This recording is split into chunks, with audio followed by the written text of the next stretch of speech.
just a second. I'm sorry, Your Honor? You want to approach for a second? Microphone? Yeah. Yeah, can you turn off the microphone?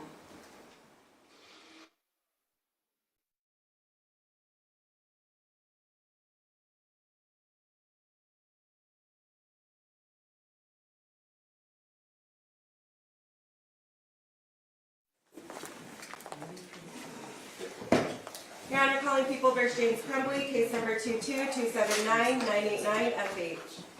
Good morning. Thank you, Marquise, on behalf of People. Good morning. Good morning, Your Honor. Mario Lehman on behalf of James Crumbley, who is standing to my left. Good morning. Can you address Mr. Crumbley? I can, thank you, Your Honor. All right. We're going to bring the jury in, okay? Thank you. Thank you, Judge.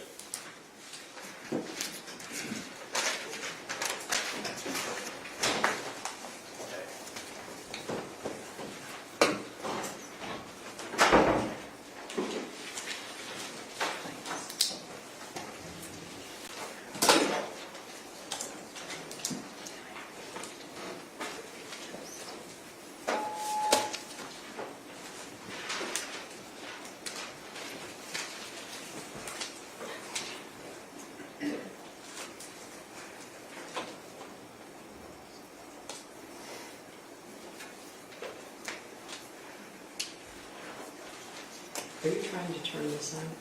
Are you wanting this on? I might need it on, Your Honor, yes. Okay. Oh, I just have a weird flashing in this one, so I didn't know if somebody was attempting to turn it on. I didn't try and take it on, Your Honor.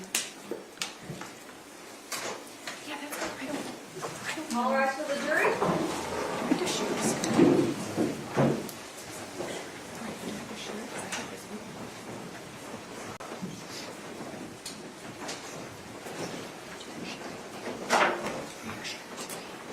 Good morning. You may be seated.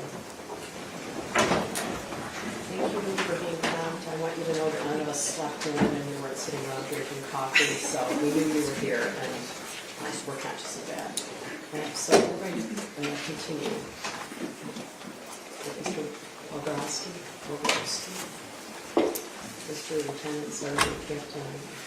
Could you raise your right hand? Do you swear or affirm the testimony you're about to give is the truth so help you God? Yes, ma'am. Great, you can be seated, and would you then state your name for the record and spell your first and last name, please? Edward Wagrowski, E-D-W-A-R-D, last name W-A-G-R-O-W-S-K-I. Listen. Thank you, Your Honor. Good morning. How are you? Good, how are you doing, ma'am? I'm well, thank you. I may or may not use the screen, so I might bring up a paper exhibit to you if I need to. Yeah, this one doesn't appear to be, Yeah, let me it's stop you for a something's second. going on there. The issue I mentioned to you a minute ago, this screen is flashing. You know what, Your Honor, why don't you turn it off? I have the exhibits Yes. printed out, so if I need Okay. Mr. Wagrowski to look at it, I can walk it up to All him. right, we can let RIT know. Okay. Thank Go you, Your ahead. Honor. Mr. Wagrowski, in November of 2021, you were employed by the Oakland County Sheriff's Office, Yes, that's correct. and you were employed in their computer crimes division. Correct. You testified yesterday that the main objective of your position was to obtain evidence for criminal prosecutions. I'm sorry, main objective Of your position was to obtain evidence against someone accused of a crime. on that day of November 30th? No, as your role with the computer crimes division. We were looking for evidence if a crime was committed, yes. And you reviewed electronics, Correct. social media accounts, That's correct. other similar sources of electronic data, Correct. and the goal was to obtain evidence against a person accused of a crime. Is that fair? Attempting to see if a crime was committed, correct.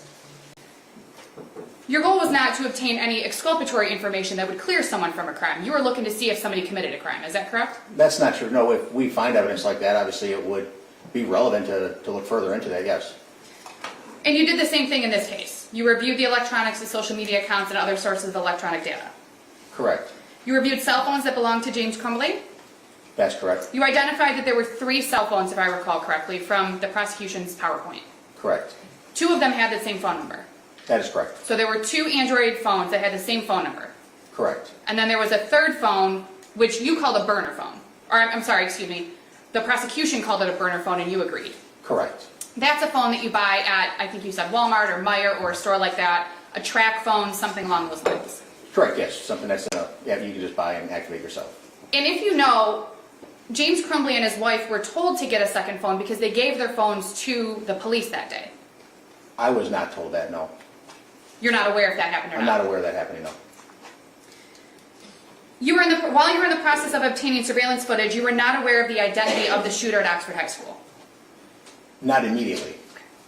And at that point, you don't recall anyone, at that point meaning while you were reviewing the footage at the school, you don't recall anyone saying, oh, it's so-and-so, until at some point later.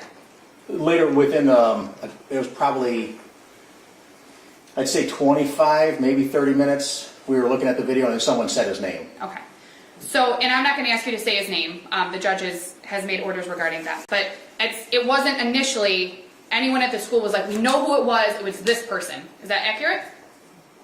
I believe the person was identified by the deputies that took him into custody, but that wasn't related to us. We were I was in the security room at whatever time it was, and we were just looking for the person that came out with a black zipped up hoodie on. Okay.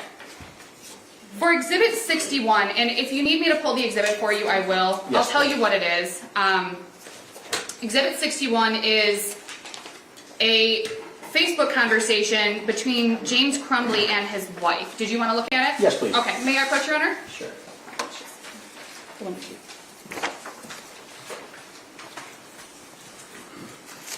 Do you recall reviewing that yesterday? Yes, I do. Okay. And that exchange is about James Crumbley's son. Correct. You don't know the context of the messages, is that fair?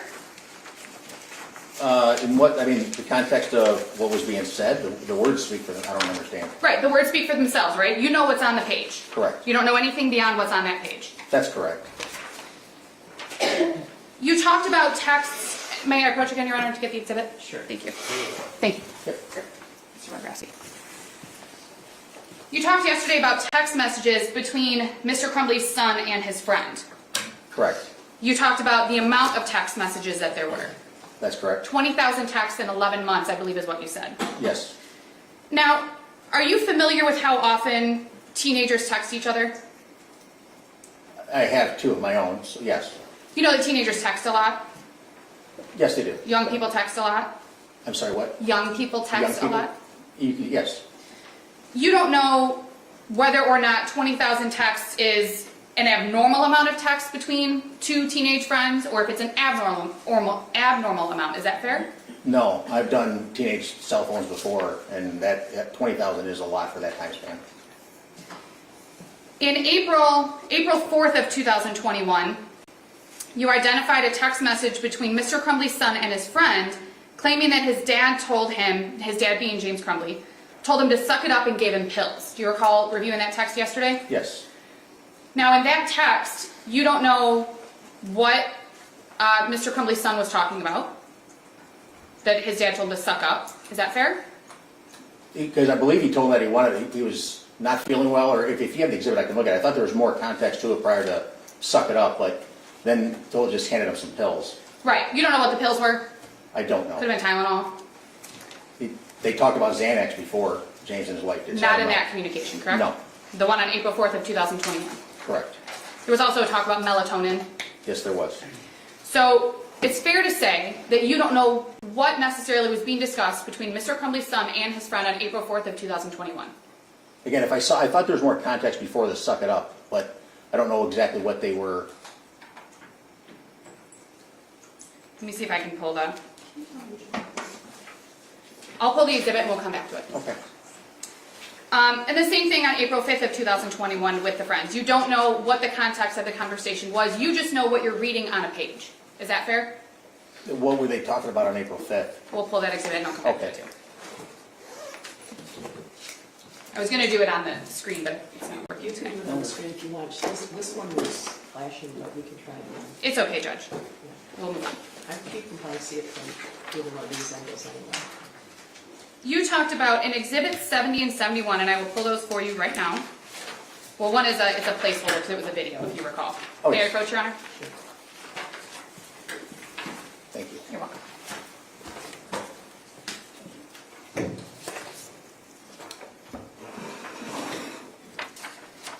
Exhibit 70 and 71 were a video sent from Mr. Crumbley's son to his friend, correct? Correct. And that was a video at 9:31 p.m. That's correct. on August 19th of 2021.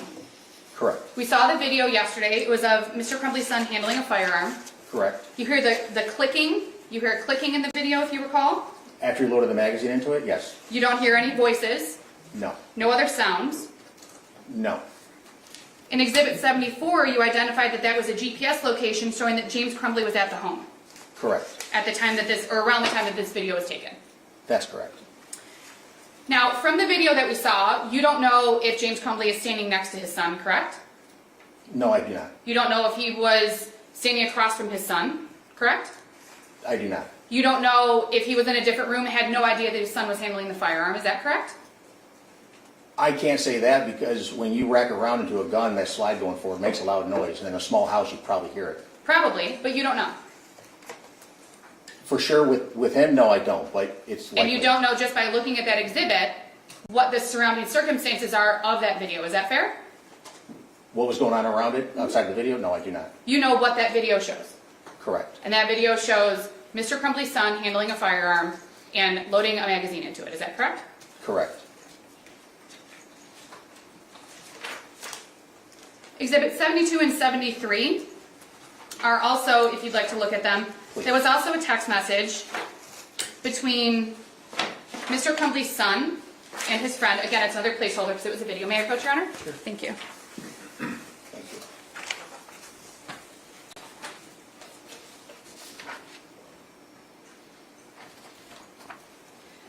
And that was a video sent to Mr. Crumbley's son's friend at 8/20/21 Correct. at approximately 12:30 a.m. That's correct. In the text, after the video was being sent, Mr. Crumbley's son said to his friend that his dad left a gun out. Correct. You don't know if that's true. Is that fair? I mean, I don't know why he would lie to his friend that he talks to all the time. You don't know if it's true, correct? From this, it doesn't say that it's true or not, but I don't know why he would lie. The words on the page are the words on the page. Is that That's accurate? correct. You can't go back in time and get the answer, correct? You can't go back to August 20th of 2021 and figure out were you telling the truth that day? Go back to that day? No. I mean, Correct. you could ask the person that sent the text. Right. Exhibit 76 shows that James Crumbley was at the home at that date and time. May I approach again, Your Honor? Sure. Thank you. Yes, ma'am. Exhibit 76 is, again, another GPS location showing that James Crumbley was at the home on August 20th of 2021 at 12:30 a.m. Correct.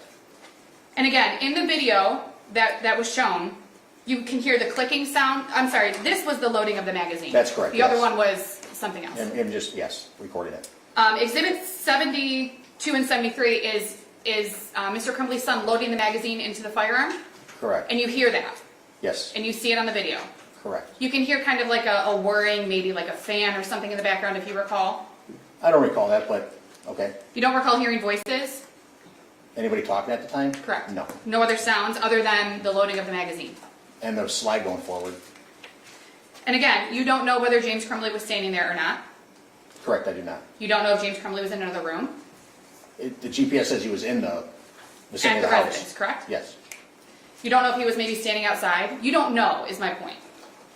I don't, the video just limits to the gun, correct, but the GPS puts him at the house at 12:30 at night. If you were to say, you know, well, this is what I think, and you said that similar to some questions a little bit earlier, well, the sound of the slide moving forward is loud, and you would hear it in a house that size. That's an assumption that you're making, correct? I've loaded a gun several times, and it does make a loud noise. Like, You don't know You whether would or know not what's anyone happening. I'm sorry, I interrupted you. no, it's okay. You would know what's happening. I mean, if you have a house that's large on the second floor, then you probably wouldn't. But in a smaller house, it does. You get metal banging together. It makes a loud sound. You don't know, based on those exhibits that have been admitted, whether or not James Crumbley heard that sound. Whether he heard it, no, You don't know whether or not he was aware of it. no, You don't know if he was aware of it and standing right there. correct. You don't know. I know the GPS puts him at the house. Exhibit 79 was a chain of text messages. May I approach, Your Honor? Sure. Thank you. Thank you. You're welcome. Is a chain of text messages between James Crumbley and his son's friend's father. Do you recall reviewing that yesterday? Correct. Yes. James Crumbley's son's friend's father. Yes. I Okay. want to. Yep. Yes. You reviewed the text during your investigation in this case? Correct. You look at them yesterday. That's correct. This is the friend that Mr. Crumbley's son texted with so much, the 20,000 texts. That is correct. Mr. Crumbley was checking in on his son's friend. If you Yes, can look. correct, yep. Okay. That's correct. He was concerned because it had been brought to his attention by his son that he hadn't heard from his friend, if you recall. Yes, correct. If you recall from the text messages, the son's friend's father asked Mr. Crumbley not to say anything about the whereabouts of his son. Until he went to the hospital? Correct. Correct, yes. And he said, wait and let's see how my son wants to handle it. Correct. Okay.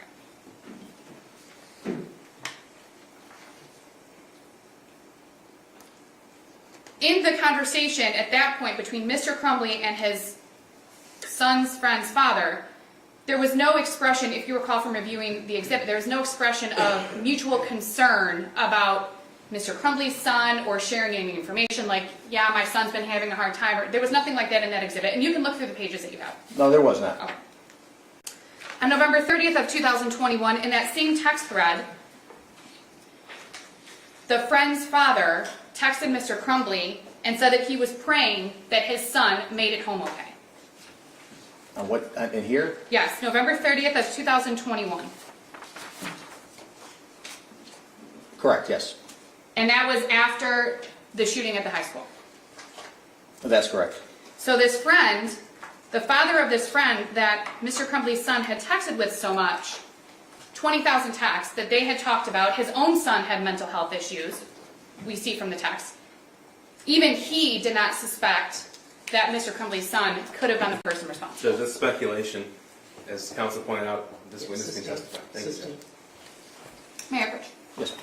Oh, I don't answer that. But here you go. Thank you. You talked a little bit yesterday about cache data. You said that cache data is saved after a person views something on their device. Correct.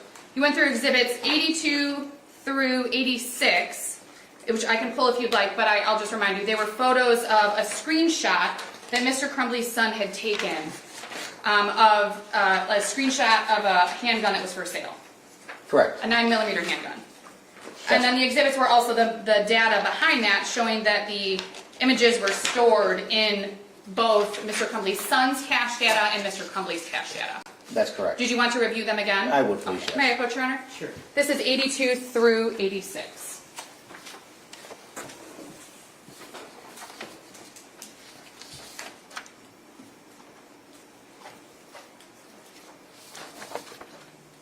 Okay. Do you want to look at them? Just in case you need them? yes. Sure. Yes, thank you. So, the screenshot was sent by Mr. Crumbley's son to Mr. Crumbley.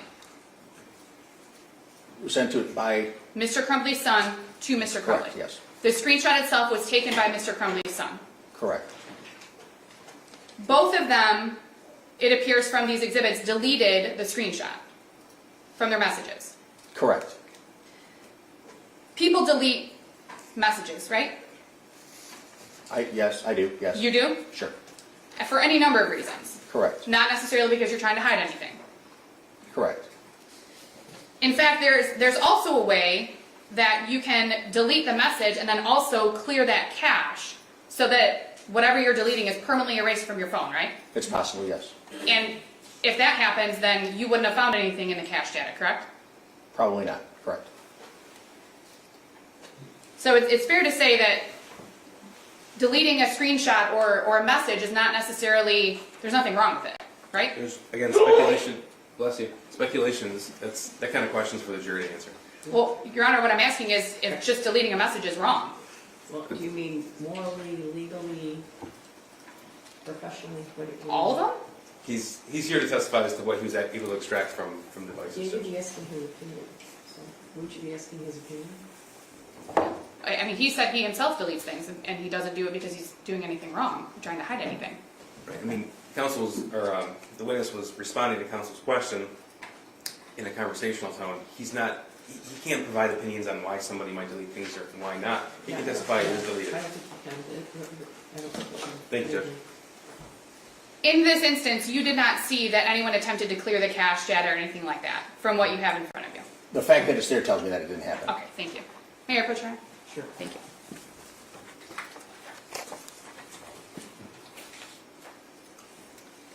We know that on June 26th of 2021, James Crumbley went to a firearms store where he bought a 6-hour 9mm handgun. And you talked a little bit about that yesterday, correct?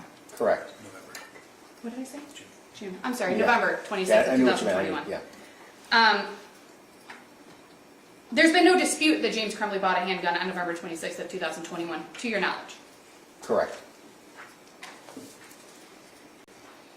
Exhibit 95 is an Instagram post made by Mr. Crumbley's son about the 6-hour handgun that was purchased by Mr. Crumbley earlier that day.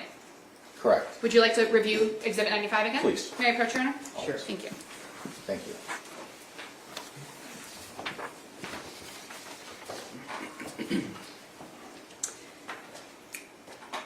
In that post, Mr. Crumbley's son claims that the 6-hour is his handgun. In the post made by Mr. Crumbley's son in Exhibit Correct, 95. yes. I didn't hear something, sorry. That's okay. He posted photos. Correct. And again, from what you have in that exhibit, you don't know anything about what's going on outside of the frame of that photo other than what's in that photo. Is that correct? That's correct. And you know that based on Exhibit 88, which is a GPS location, that Mr. Crumbley was at or near his house around the time that his son took and posted those photos. And if you'd like to see Exhibit 88, I can give it to you. Please, I always, yes, thank you very May I much. approach, Your Honor? Sure. Thank you.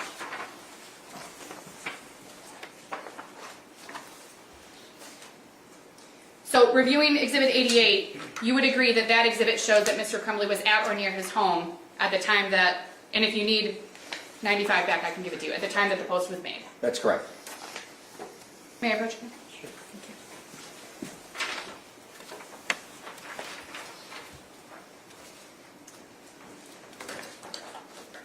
Exhibit 92 is Cellbrite data showing that Mr. Crumbley follows, Mr. Crumbley's social media account follows his son's social media account. Would you like to review that? I'm good with that. You're good with this? Yes. Okay. So you agree that that's what that shows? Correct. It doesn't show whether or not they interact. Exhibit 92 doesn't show whether or not they interact on social media. Is that accurate? That particular note does not. Correct. Exhibit 92 doesn't show whether or not Mr. Crumbley saw any of his son's social media posts. Is that correct? It would not indicate that, no. Exhibit 96 is a video that was found on Mr. Crumbley's son's phone at on November 26, 2021 at 6:39 p.m. And again, it's a placeholder. But if you recall, it's a video of the phone camera looking down the barrel of a firearm. Yes. You do not see in that video, if you recall, you don't recall seeing a round in the chamber, correct? You No, didn't see you a saw- brass, You saw the firing pin. the firing pin, which means Down the that barrel. there's nothing there. Correct. You do not know from that video if Mr. Crumbley's son is holding the firearm in front of him with his camera, or if it's like this, or you don't know what's going on. You just know what that video shows, and it's the barrel of the firearm. Correct. Exhibit 98 is a GPS location showing that Mr. Crumbley was at the home at the time that this video was taken. Did you want to look at Exhibit 98? No, I'm good. I remember that one. And you would agree that Exhibit 98 shows that Mr. Crumbley was at the home. Correct. And again, you don't know whether Mr. Crumbley was aware that his son was handling the firearm in this way, correct? That's correct.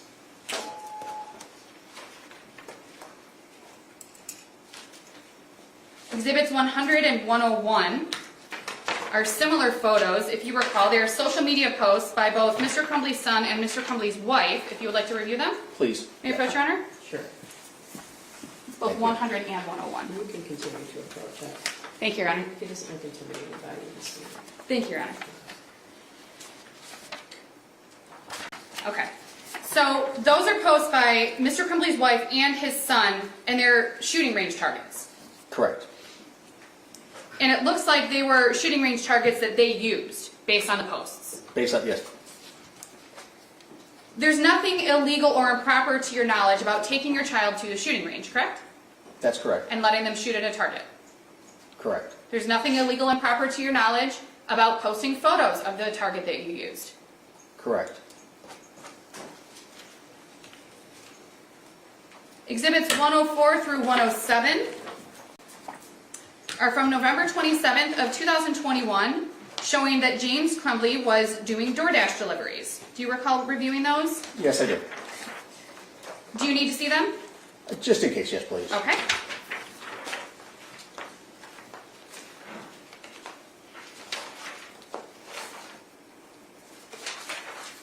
(104) through 107.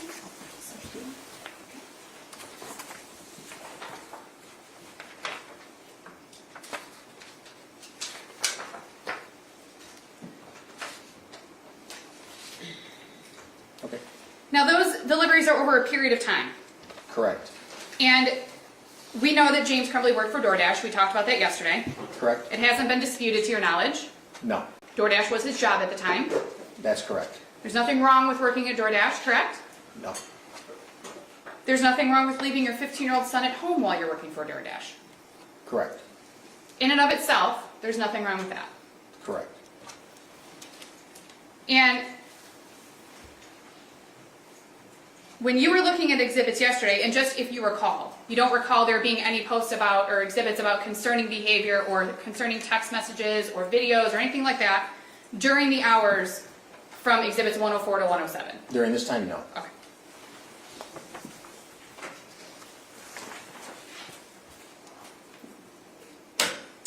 Talked about the horse barn yesterday, if you recall. Yes, You talked about the messages between James Crumbley and his wife about the horse barn. correct. In fact, you recalled that James Crumbley and his wife mentioned or talked about the horse barn 86 times in their messages that you reviewed. Going to a yes, correct. And you said specifically from January of 2021 through November of 2021, they had talked about going to the horse barn 86 times. That's correct. Now, if we do the math quickly, there's 333 days between January 1st of 2021 to November 30th of 2021, if you know. I don't know if you're, I'm not great at math, but. I don't know that. Okay, so let's just assume that's the number we come up with. 86 out of 333 is 25.8%. Again, I'm not going to ask you to, I'm not going to hold you to the number. Okay, But assuming 86 is correct, assuming 333 is correct, that means that a quarter of the time they're discussing the horse barn. and really didn't discuss much more than going to work and stuff like that. On November 28th of 2021, yesterday, you testified that Mr. Crumbley was away from the house for approximately 5 hours. There were screenshots or GPS locations. You remember talking about that yesterday? What day was this? November 28th of 2021. Okay, yes, There's nothing wrong with being away from home for 5 hours, correct? correct, In and of itself, there's nothing wrong with that. correct.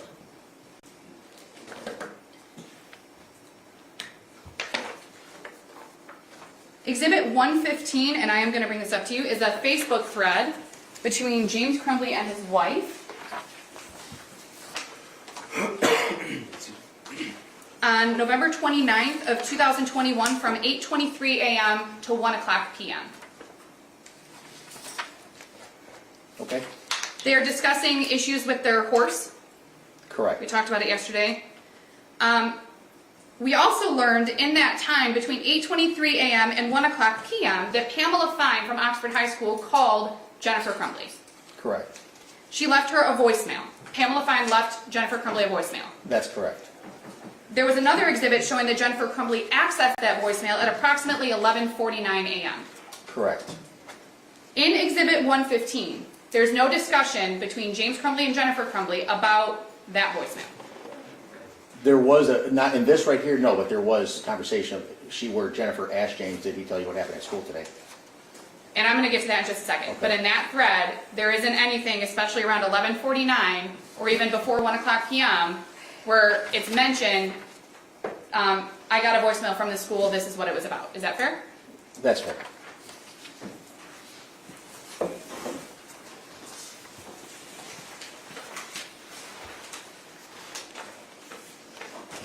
In fact, it wasn't until Exhibit 119 at approximately 3:19 p.m. that Jennifer Crumbley mentioned anything to James Crumbley about something going on with Ethan at school. Correct. And Can I ask you a question for just a Yes, Your Honor. second? Can you turn off the microphone?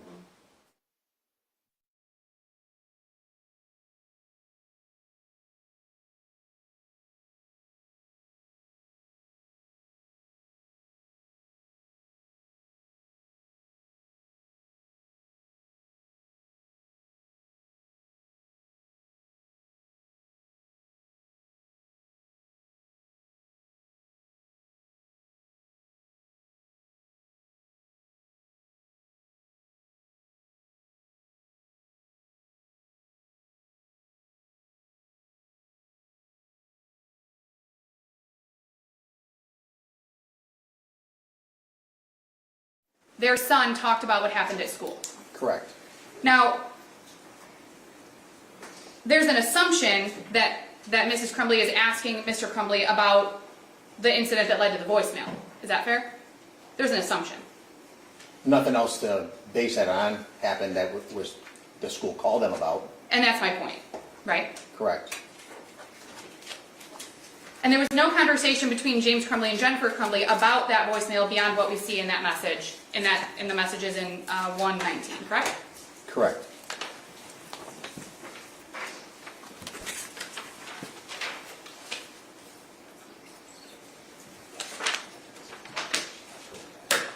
Exhibit 131 is another Facebook thread between James and Jennifer Crumbley. You're welcome. From November 30th of 2021. Oh, you know what? I'm sorry. I'm going to go back to 122. You can keep 131 with you. Okay. Exhibit 122 is surveillance video of Mr. Crumbley dropping his son off at school. Correct. And then I believe you also testified that there was additional exhibits showing that Mr. Crumbley went to the horse barn that day. Correct. That would be November 30th of 2021. That's correct. He was waiting for a vet. Correct. And that was consistent with the conversation from the day before about one of the horses having some medical issues. Correct. So Exhibit 131, you see that Jennifer Crumbley sent James Crumbley a picture of the math assignment that was sent to her by the school. Correct. And we've talked about this math assignment, and I'm sure that we'll talk about it more, but there were two versions that were sent, correct? Correct. And in that thread, there were two versions that were sent, from what you can see. Correct. James obviously expressed some concern. In one text, yes. In fact, he said, "My God, WTF." Correct. And we don't have to say what that means, but WTF. Jennifer says that their son was upset, and she used the word, quote unquote, distraught about the night before. Correct. James says in response that he talked about it, assuming he means the night before, with their son. Correct? We talked about it. I'm sorry. What? In referring to it, we can presume that they're talking about the night before, based on the response to Mrs. Crumbley's text. And if you don't want to presume that, you don't have to. Yeah, I don't. Okay. I can't, yeah. So James Crumbley says, we talked about it this morning. That's Correct? what he said, yes. Yes. There was no conversation after that about Mr. Crumbley saying, based on that conversation with his son, that he has concerns. Correct. In fact, I believe the next message is, did you talk to him? That's correct.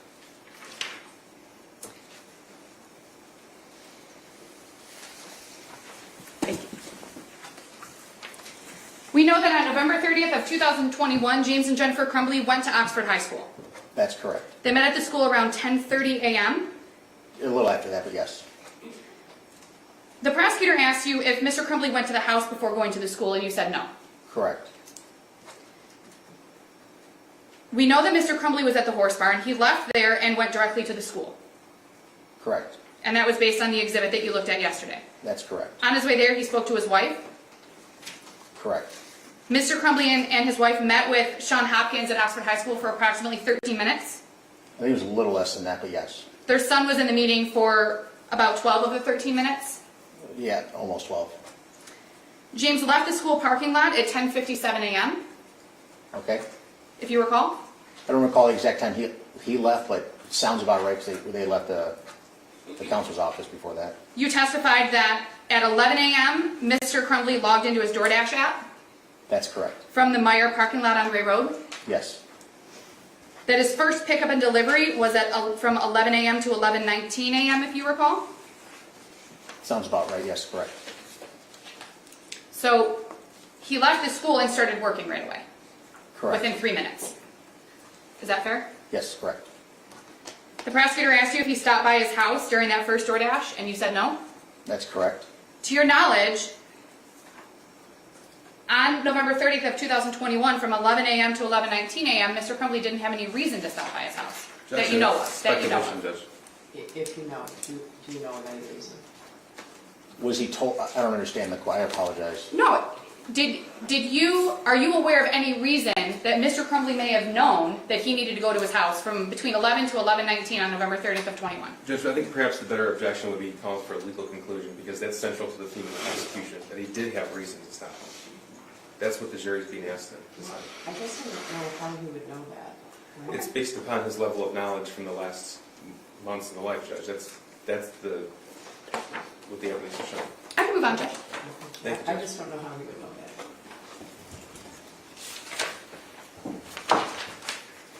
You identified Exhibit 147 as an email that was sent.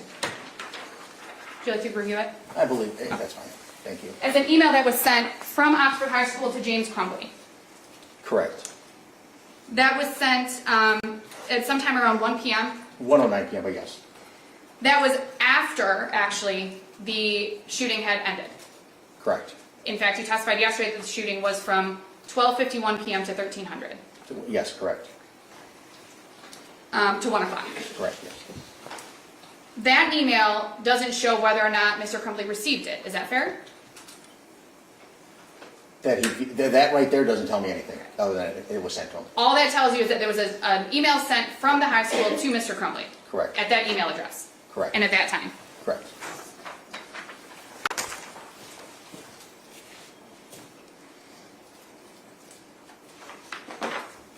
You know that from 12:33 p.m. to 1:01 p.m., Mr. Crumbley was on a different DoorDash delivery.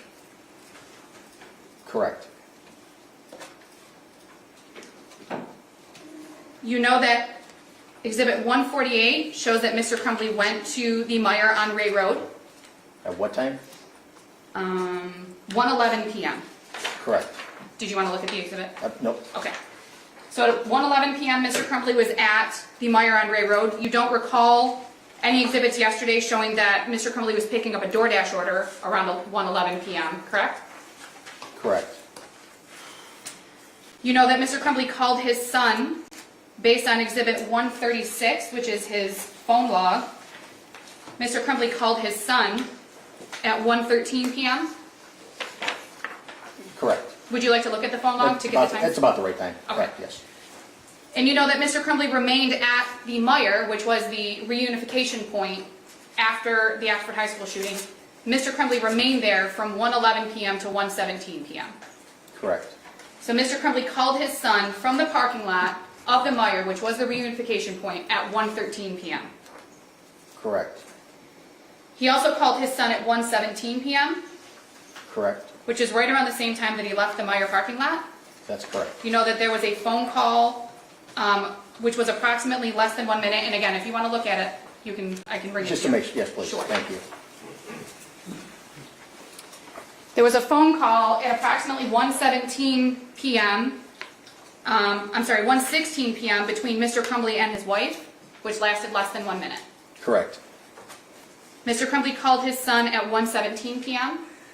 that's correct, He left the Myre at approximately 1:17 p.m. that's correct, Called his son again at 1:18 p.m. that's correct, and again at 1:18 p.m. There were two phone calls at 1:18 p.m. seconds apart. correct, Neither of them were answered. correct, You also know, based on your involvement in this case, that his son was already in custody at that point. that's correct, He'd been taken into custody at 1 o'clock. correct, You know that, again, based on 136, Mr. Crumbley's wife called him after he left the Myre parking lot. at 1:19 p.m., is that what you're referring to? Yes. Yes, Mr. Crumbley was home at approximately 1:20 p.m. based on the exhibits, if you recall. correct, He was home while he was on the phone with his wife. that's correct, You know that during the time that he was at home, he called 911.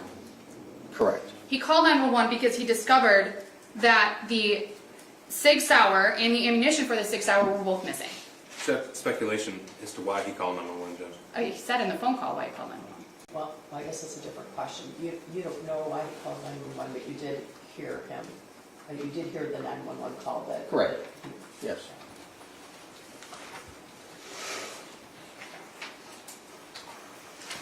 In that 911 call, Mr. Crumbley told the dispatcher that he saw and heard the sirens, if you remember the call. Correct. He said that he went to the Myre after hearing and seeing the sirens, Correct. that his son was a student at Oxford High School, That's correct. that he heard that there was a shooting, Correct. that he discovered that his gun was missing, That's correct. that he didn't know if his son took the gun, Correct. and that he was freaking out. That's correct. After that phone call to 911, you know that James Crumbley received a phone call from law enforcement and he and his wife went to the substation in Oxford. Correct. They returned home around 2:30 p.m. Correct. There was some indication and some questioning yesterday from the prosecution about the white paper that had changed hands between James and Jennifer Crumbley at the school. Correct. Remember that? And the prosecution asked you if there was any indication that James Crumbley had made phone calls to doctors, hospitals, or physicians, correct? I remember that, correct. To your knowledge, and if you don't know, it's okay to tell me you don't know if there was anything requiring James to make those phone calls, correct? I know nothing about the meeting.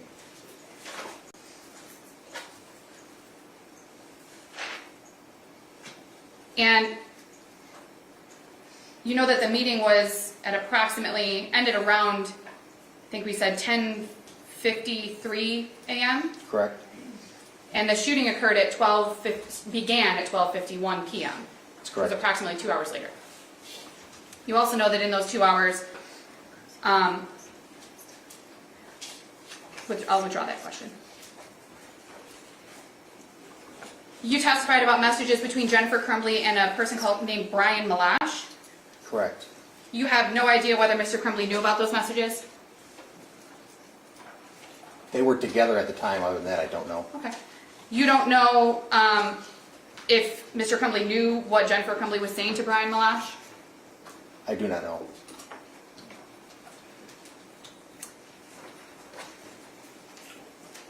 You know that at some point, Mr. Crumbley's son's name was made public. Correct. And it was fairly shortly after the shooting occurred, if you recall. I don't recall when it was. Were you aware that Mr. Crumbley and his wife began receiving threats to their safety as a result of what their son did at the high school? I know in some chat threads there was talk of that, yes. Were you aware that Mr. Crumbley and his wife had been made aware of some of those threats? Yes.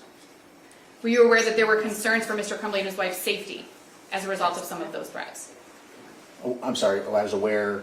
Who was aware That about there were this? concerns for Mr. Crumbley and his wife's safety as a result of some of those threats?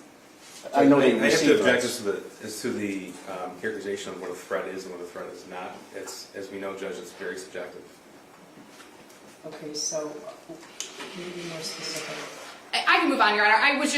My question was mainly if he knew that this occurred, and he said that he did hear something about some threats. I can move on from it, Your Honor.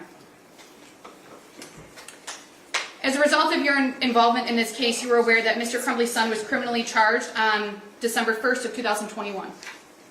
That's correct. That on December 2nd of 2021, there was an announcement from the prosecutor's office that Mr. Crumbley and his wife may be charged, if you recall the date. I don't recall that. On December 3rd, 2021 in the afternoon, that Mr. Crumbley and his wife were criminally charged for their son's actions, if you recall the date. I'm sorry. I don't recall the dates all that happened.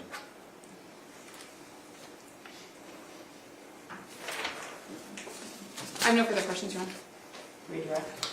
Thank you, Judge. Let's see if I can get this to work. Could you, I'm not positive it's going to work right there. Okay, looks like it's working. So Certain those- east. This This one's is just flashing like it. This keeps flashing the screen. strobe light. Can you see the other screens? Yeah. I can see that fairly well, yes. Okay. If you can't see it, he can give you a copy of these, so we're gonna have someone look at that. I have them printed if you need them. That's all right. I think. Okay, that's like flashing. Yeah. so. Okay. May I, Judge? Go ahead. Sir, you were asked about the shooter and his friend in that conversation that they had. Do you recall those questions? Yes. Okay, and then yesterday we had a discussion about that, specifically the amount of text in that conversation, the content of the conversation. Correct, yes. Okay. Now, from November the 30th of 2021 up until the time that the shooter was arrested October the 30th of 21 to November the 30th of 21 when he was arrested, were there any responsive text from the friend to the shooter? No, there was not. Okay. In that conversation, we talked about in April how the shooter expressed to that friend that he had asked his father for help. Correct. And you were asked about some context, and I think your answer was that there was more context to it, you just couldn't recall. So I'm going to show it to you. So we'll go through the entire exhibit. It's Exhibit 67. This is the shooter. Like I hear people talking to me and see someone in the distance. That's April 4th of 21. Correct.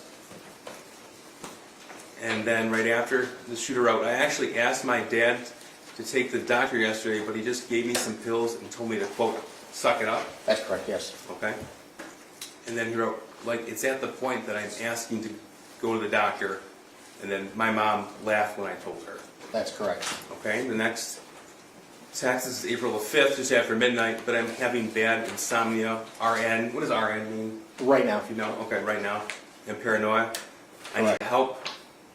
I was thinking I'm calling 911 so I could go to the hospital. That's correct. Then he wrote, but then my parents would be really pissed. That's April 5th, 21 at 12:12 in the morning. That's correct. I'm going to ask my parents to go to the doctor's tomorrow or Tuesday again. That's April 5th, 21 at 12:38 a.m. Correct. And then, but this time I'm going to tell them about the voices. April 5th, 21 at 12:38 a.m. And then the last text is like I am mentally and physically dying. That's April the 5th, 21 at 12:39 in the morning. That's correct. Okay, so that's in the same conversation. Correct, yes. Okay, is that the context you're referring to? Yes, I do remember that now, yes. That's what I was referring to. And in this conversation, you were saying, this is in August, between the shooter and his friend, you were asked about these videos. I'm going to play this one. This is August 20th at 12:30 in the morning.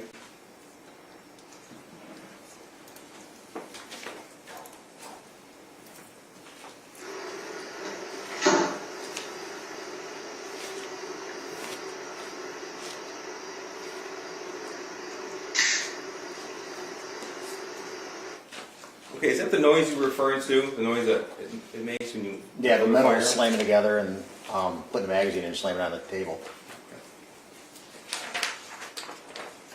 Now you were asked about the horse barn, and I'm just going to use council's math here. So if that math is correct, that means 25% of all, so a quarter of the year, they were discussing meeting at the barn? Correct. Okay. Any indication in any of those conversations that they were taking their son with them? No. There was not. Now I want to ask you about Exhibit 130. And you were asking questions about November the 30th, 2021, when they were called to the school.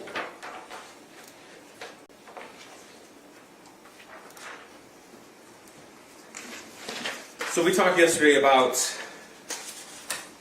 James when he started door dashing on November the 30th. You recall that? Yes. Okay. So earlier in the morning, just to get the timeline correct, we had 7:46 a.m. James Crumbley dropped his son off at Oxford High School. That's correct. He's back at home at 8:04 a.m. Correct. And then he's at the barn after that. Correct. Okay. And we went through that Facebook conversation between James and Jennifer Crumbley. when she showed him this picture, exhibit 1, this is exhibit 128. And I'm going to go to the original one as well, which is 1:30. So we saw that Facebook conversation November the 30th, approximately 9:30 in the morning, when Jennifer Crumbley sent this to James Crumbley. Correct. Okay. So, based upon the location history and what you were able to determine, he was at the barn at that point? That's correct. Okay, so he had not checked in for the day and began working that day? Correct. Okay. So it was not until after he saw this, and that's when he signed on to DoorDash? Correct, after the meeting. Okay. So you were asked, did he have any reason to stop home? But I want to talk about after he saw this, if he ever stopped home at all. Okay? Okay? So, November 30th, 2021, at 11 a.m., that's when he first signed on to accept his first order for DoorDash. Is that right? That is about right, yes. Okay. And we went through some of those maps. We went through a little bit quickly yesterday. So I want to make sure that we're on the same page. When he was accepting these orders and making deliveries, it wasn't outside of Oakland County, was it? No, it was not. In fact, where was it? All local within Oxford. Within Oxford. Okay. And he actually drove by his house at least 4 times from the point that he saw this to the point the shooting started. That's correct. And never once did he stop home. No, he did not. Now, yesterday you mentioned how you responded to the scene and you went to the Myre first.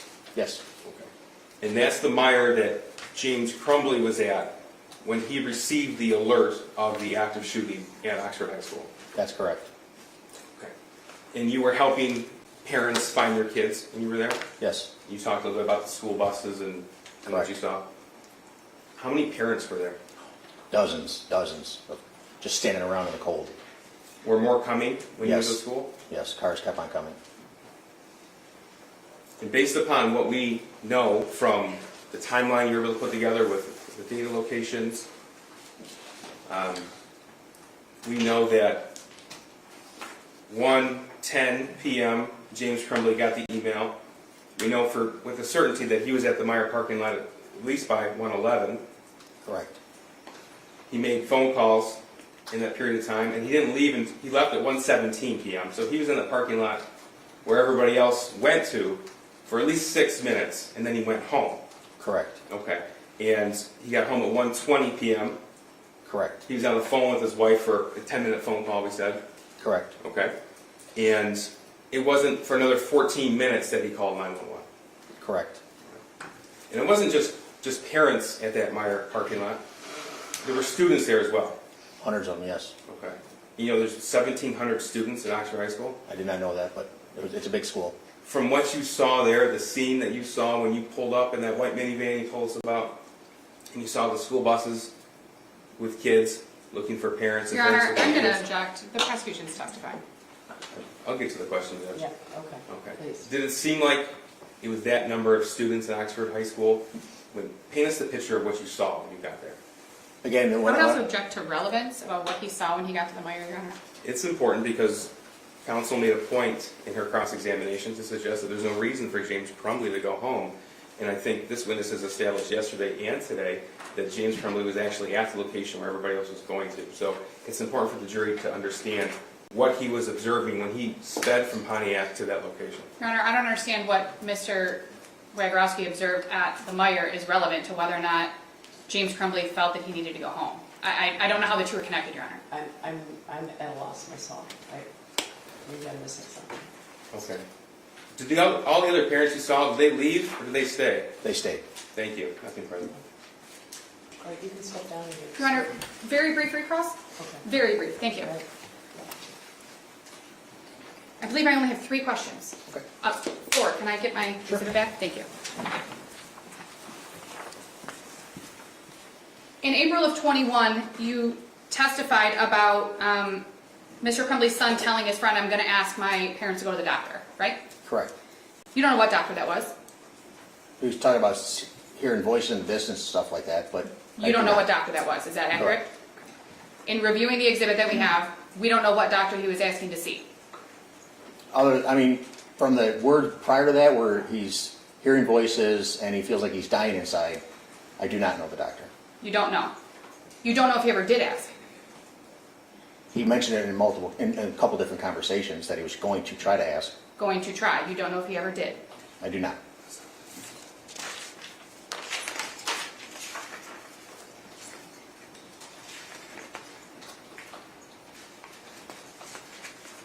One moment, please. Thank you. No further questions, sir. Judge, I just have to redirect because I have to correct something that was just said in that exhibit. Just one question on that, April. Okay. I mean, in theory, he could be recalled, so. I'm sure you'd be happy not to, so.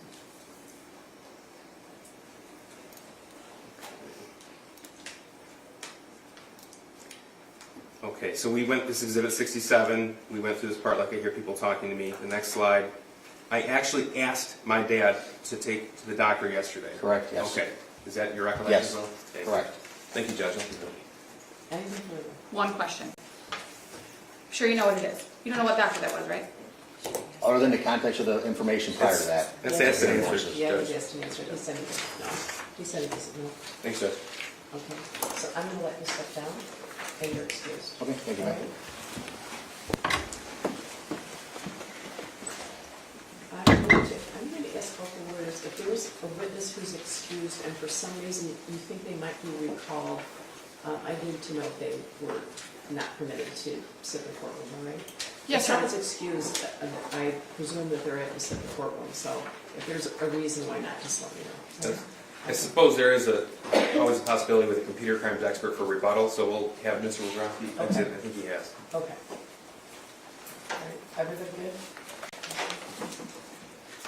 May I proceed next, please? Mr. Robert Koteleis? Raise your right hand. Do you swear or affirm the testimony about today is the truth so help you God? I do. Would you pull your computer? Got to step up. Have a seat.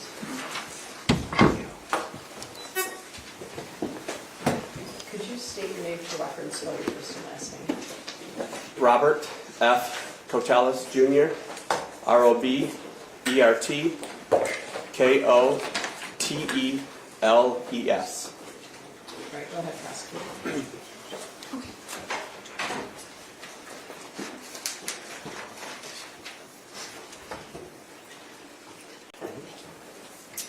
I'm sorry, may I proceed? Thank you.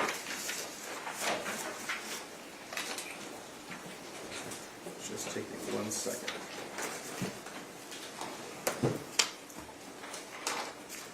Good morning, sir. Good morning. If you could, please tell us where you work. I work for the Oakland County Sheriff's Office in the forensic laboratory there. Okay. And how long have you been with the Oakland County Sheriff's Office? I'm in my 17th year. And prior to working with the Oakland County Sheriff's Office, did you work in law enforcement? Yes, I did. And what did you do and where did you work? I worked for the City of Pontiac at the police department, and where I was a crime scene investigator there for almost 9 years. Okay. So all told, law enforcement, you've been involved over 25 years. It'll be 25 years on March 17th of this year. Okay. And what is your specific role right now with the Sheriff's Office? I'm a latent print supervisor, along with the crime scene supervisor for crime scenes out in the field. Okay. And tell us specifically about crime scene supervision. What does that mean? Well, I run a unit of, I have 6 employees, including myself, that respond to crime scenes when called upon to do an investigation out in the field for identification of evidence, documentation, preservation, and collection of evidence to be used to help figure out what happened at crime scenes. Okay. So you said when called upon, is it every crime scene that you and your team are called out, or does it just depend on the circumstances? Typically, for the crime scene unit to be called out, it has to be of a major crime or of a heinous nature, typically murders and maybe sexual assaults that are covered that would need to be processed at a higher level than other evidence technicians that I have on the road. Okay. So how often would you or your team be called out, let's say, on a weekly basis? Right now, our average is probably twice a month. So thankfully we don't have a murder happen every day in the county of Oakland. So major crimes that we are doing are probably a couple a month. Sometimes it may be more, sometimes it may be less, but right now statistically we're about 2 times a month. Okay. Now, prior to joining the sheriff's office, did you have the opportunity to attend an Institute of Higher Learning? Yes, I have a forensic science degree from Michigan State University, and I've taken continuing education classes ever since then upon my employment in 1999. So when you say continuing education, is this a field that's evolving? Every day. Okay. And then do you have training to evolve along with it? Yes, there is a yearly conference that I'm a member of, the IEI, which is a conference and a huge body of people that we get together and talk about technology and how everything advances in not only latent prints but crime scene investigations, to make sure that we kind of stay up with the new technology and that we're utilizing that technology to assist in crime scene processing. Now, how often would you say in your career you've processed a crime scene? Oh man, I'd have to say in the thousands. Now, when I say process a crime scene, I guess that suggests an answer there. Is there a specific process that you go through when you're reviewing the crime scene? I mean, there's definitely a standard as far as the basics, I would say. Upon arrival to a crime scene, you're going to do an assessment, maybe what we call a walkthrough. You're going to assess what you actually have at that crime scene, trying to identify anything that may be important to that case. And there's certain documentation that can be done via notes, photographs, possibly a sketch or measurements, or as we've progressed with technology, we have a 3D scanner that we can use that to assist us in documenting our crime scenes, along with collection of evidence at a crime scene. Now there's additional things that can be done, but it doesn't happen on every case, but those are the basics that would most likely be performed on every crime scene that we would go on. Okay. Now, prior to undergoing that, is there a conversation that you or a member of your team would have with a detective in charge? Absolutely, with the OIC, so that way we would know what we're kind of looking for. If we know the cause of this crime scene, if it's a homicide, if it's a stabbing, we're looking for a knife, if it's a shooting, we're looking for firearms evidence, so that we can kind of get an idea. Now, if you find something that may be different, then we would, get with that OIC or that detective and let them know of our findings that on our initial walkthrough. Okay. I'd like to direct your attention now to November the 30th of 2021. Do you remember that day? Yes, I do. Okay. Were you working that day? Yes, I was. In what capacity were you working? It was during day shift, and so I was working in the actual laboratory that day. Okay. And at that point, were you the crime scene supervisor? Yes, I was. Okay. And were you the individual on call if anything should happen that day? Yes, I was. Okay. So, were you called in to process the crime scene at Oxford High School November 30th, 2021? Yes, I was. Did you actually go to that location? Yes, I did. Do you recall approximately when you arrived there? It was 2:40 in the afternoon. I received the call at 1:15, and by the time I assembled my team and grabbed our resources, it was 2:40 before I got up to the actual high school. Okay, so that was after the scene was cleared, is that right? At the beginning stages of being cleared. Okay. Now, I'd like to talk to you about your specific process and your role when you arrived at Oxford High School November the 30th of 21. Okay. All right, so you arrived there about 2:40, you said, with your team? Correct. Okay, and tell us, please, what's the first thing you did when you arrived? Waited for guidance on what was going to be done first. So the first information was that I needed to collect a firearm that was the result of what had taken place at the high school. Okay. And did you do that? Yes, I did. Okay. And tell us how that occurred, please. The firearm was located within a garbage can, a small waste paper basket garbage can that was placed there by a deputy that had collected the item from the individual. So I viewed it, photographed it, and then collected it at that time. Okay. And that firearm, after it was collected, was taken to the forensic laboratory at the Oakland County Sheriff's Office. May I approach, Judge? This has been admitted to People's 28. This is Forensic Laboratory Report, request number 6. So just to confirm, that was authored by Mr. Robert Charlton from the Sheriff's Your Honor, Office. I'm gonna object. These are leading questions. He can review the exhibit and testify about the exhibit, Your Honor. It's already been admitted, so that's, Well, yeah, the exhibit's admitted, but she wasn't objecting to the exhibit, she was Okay. objecting to the leading question. that's fine.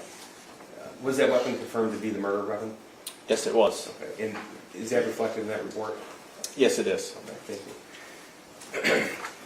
Now, after you collected the weapon, that's reflected in that forensic laboratory report right there. What did you do next? Waited for the scene to be cleared. There was intel still being obtained by the investigators on scene and other sites. So it was several hours before me and my team actually got into the high school to see what I actually had, or what we actually had as far as for crime scene processing. Okay. Now, in this particular scene, at this time, November the 30th, were you made aware of the path that the shooter took throughout the high school? I was given a general direction, and then the scene was contained to one wing of the high school. Okay, and do you recall the number or the name of that wing? It was the 200 wing of the high school. And when you process a scene, do you also author a report? Yes, I do. May I approach the witness? Sure. This is Exhibit 14.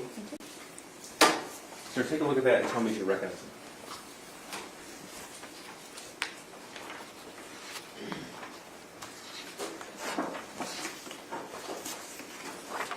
Yes, I do. Okay. And what is it that I just handed you? This is my 5-page crime scene report that I prepared at a later date after the crime scene processing of my findings that I had documented at the crime scene on November 30th. Okay, so that's already been admitted into evidence. That's Exhibit 14. But so the jury's aware, does that fairly accurately depict what you observed and what you processed and collected that day? Yes, it does. Now, did you obtain a map to help you with the processing of the scene? Yes, I did. I call maybe a blueprint or a schematic of the overall diagram of the entire school. Okay. And after you obtain that, do you make notations on that? Yes, there was a couple of us that worked on the actual schematic of the location of the evidence and the victims within the high school. I'm going to show you. May I approach Judge with that screen on? You may have to look at. Yeah, we'll probably need to get that fixed.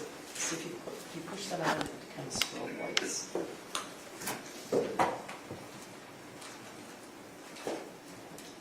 Go ahead, turn it on. I can see this. You can see them? Okay, great. That's okay. So I'm showing you what's been admitted as People's 15. Sir, do you recognize this? Yes, I do. And how so? This is the schematic drawing that was prepared by the school or some other agency as far as for the school layout. Once again, this is the schematic that was used to place the piece of evidence on where they were located within the school, outside of classrooms, and where the victims were located within the school. Okay.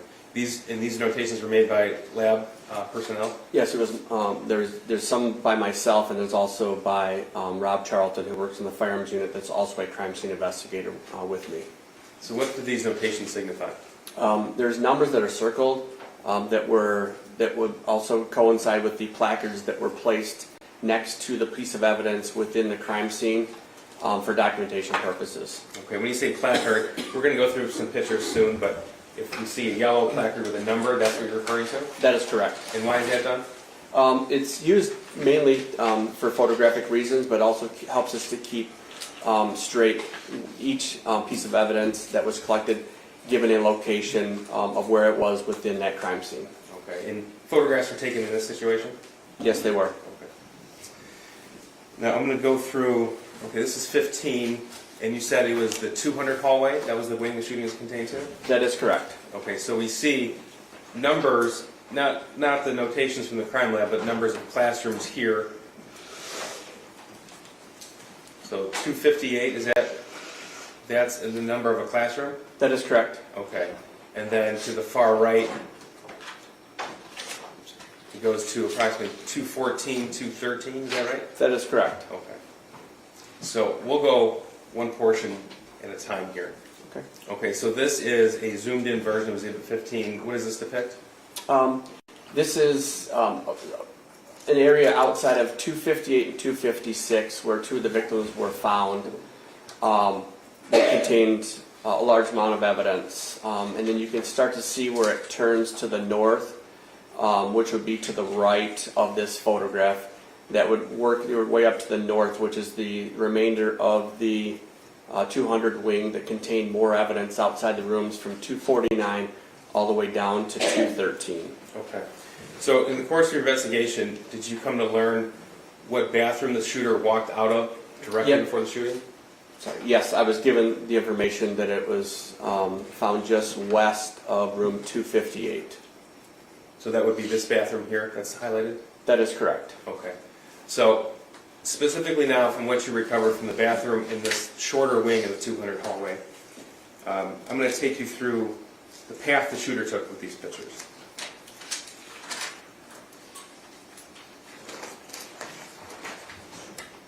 Judge, two of these pictures have images that I'd ask the court to instruct the media not to film.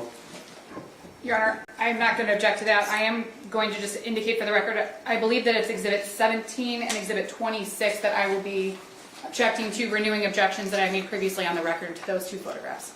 Okay. Is that correct, Mr. Beast? Both of those things are correct, and I do want the court to know that we did speak with the victims prior to the trials, and they understand.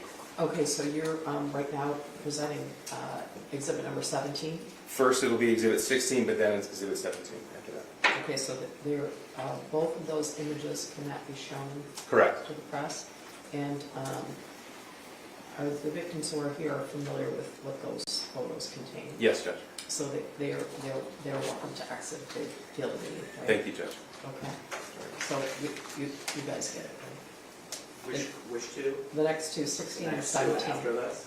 Oh, Yeah. I'll make sure before I display it on the screen to let the court know. Okay. Okay, so we'll start with the bathroom next to 258. That's Exhibit 16 here. And what does this photograph depict? This is in the stall within the bathroom, which would be found just west of room 258, that contained a red backpack and miscellaneous items such as electronic equipment, books, journals, there's a Gatorade bottle, amongst other miscellaneous items. Okay, so all of that was collected as evidence? That is correct. Okay. Judge, the next photograph is Exhibit 17. I asked the media not to film this. Yes, could you refrain from that? I'm just gonna shoot the witness. Okay, thank you, thank you. Okay, He's filming, you're filming the witness? Yeah. thank you. This is Exhibit 17. What are we looking at here? This is a photograph taken outside of that bathroom that I just spoke of. This photograph is taken from the west to the east, showing the hallway that would be found just south of rooms 258 and 256. And you can start to see the yellow placards that I spoke of to depict the evidence that was found in that hallway area, along with one of the victims that's found in the middle of this photograph, but on the right-hand side of the hallway when you're looking east. So that's Hana St. Juliana, and then the other victim is Madisyn Baldwin, is that correct? That is correct. It's hard to see on this photograph because it's far away, but it would be on the left-hand side of the hallway, further east as you move down the hallway. Okay. Sir, tell us what you recovered from this portion of the 200 hallway. There were several fire cartridge cases. There were 14 found, 14 fire cartridge cases found in this portion of the hallway, along with several fired bullets and bullet fragments along this hallway area that were found in several areas of the hallway. What's the cartridge case? The cartridge case is the portion of a bullet that actually holds the bullet itself. And in a semi-automatic weapon, it will eject from the side of the weapon, so the bullet will go through the barrel portion or the end of the firearm, and the fire cartridge case will then eject more than likely out the right-hand side, depending on which firearm we're talking about. About 99% of semi-automatic weapons will eject to the right. So the bullet will go out the barrel, and the fire cartridge case that held that bullet portion will eject to the right-hand side of that weapon. Okay. So in order for it to be a fired cartridge case, that would have to mean that the gun was actually fired. That is correct. Okay. So with 14 fired cartridge cases, that would indicate that the gun was shot 14 times in this portion of the hallway? That is correct. Now, continuing down the shooter's path, I'm going to ask you what happened, or what you located past rooms 256 as the hallway curves to 249. So this is room 258 on the left, next to that is room 256, and as it curves, it's 249. Is that your recollection? That is correct. Okay. This is People's Exhibit 18, so this is further down the same portion of the 200 hallway. That is correct. It's just past the second victim on the left-hand side. All right, tell us what was located here. There was more fired bullets and fired cartridge cases, along with a empty gun magazine that was located just around the corner from this evidence here. Okay. Now, as that corner turns down the 200 hallway, this is People's Exhibit 19. I should say for the record, all these have been admitted. Counsel did state her objections on the record, but the court ruled upon. Yes. Thank you, Judge. Correct. This is Exhibit 19. What are we looking at here? This is now a photograph taken from the south to the north. As we're moving, I would say down in the numbers, but it's up as far as like if you're thinking about going north, down the 200 wing. So you're moving away from that bathroom where everything may have started. And this is once again indicating the evidence that was located from room 249 to 213, which ended up containing 18 more fired cartridge cases in this area. Okay. So we had 14 in the shorter portion of the 200 hallway and 18 from room 249 to 213 down this long hallway? That is correct. Okay. And again, that means the firearm was fired 18 more times there, at least what you recovered? That is correct.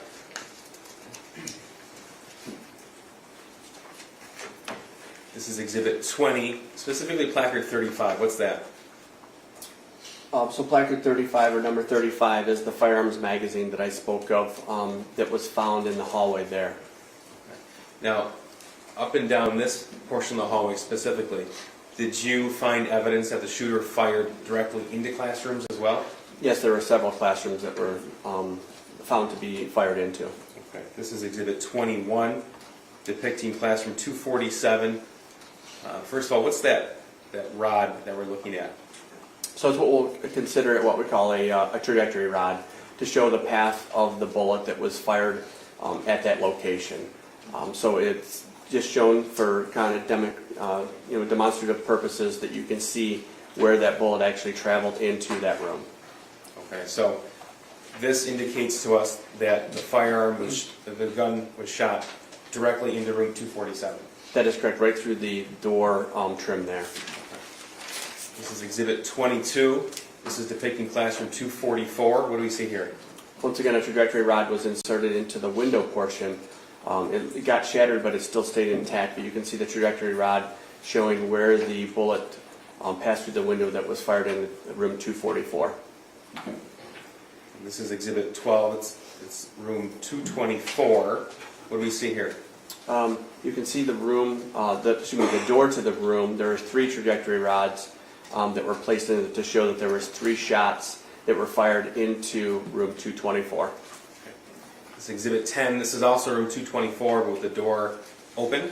That is correct. And you can see on the inside of the door, it's just the continuation of that trajectory rod to show, that those shots were fired into that room. Okay. And we have Miss Darnell, Molly Darnell testified yesterday. This was her classroom. This is what you refer to in the window here. That is correct. Okay. And then the file cabinet.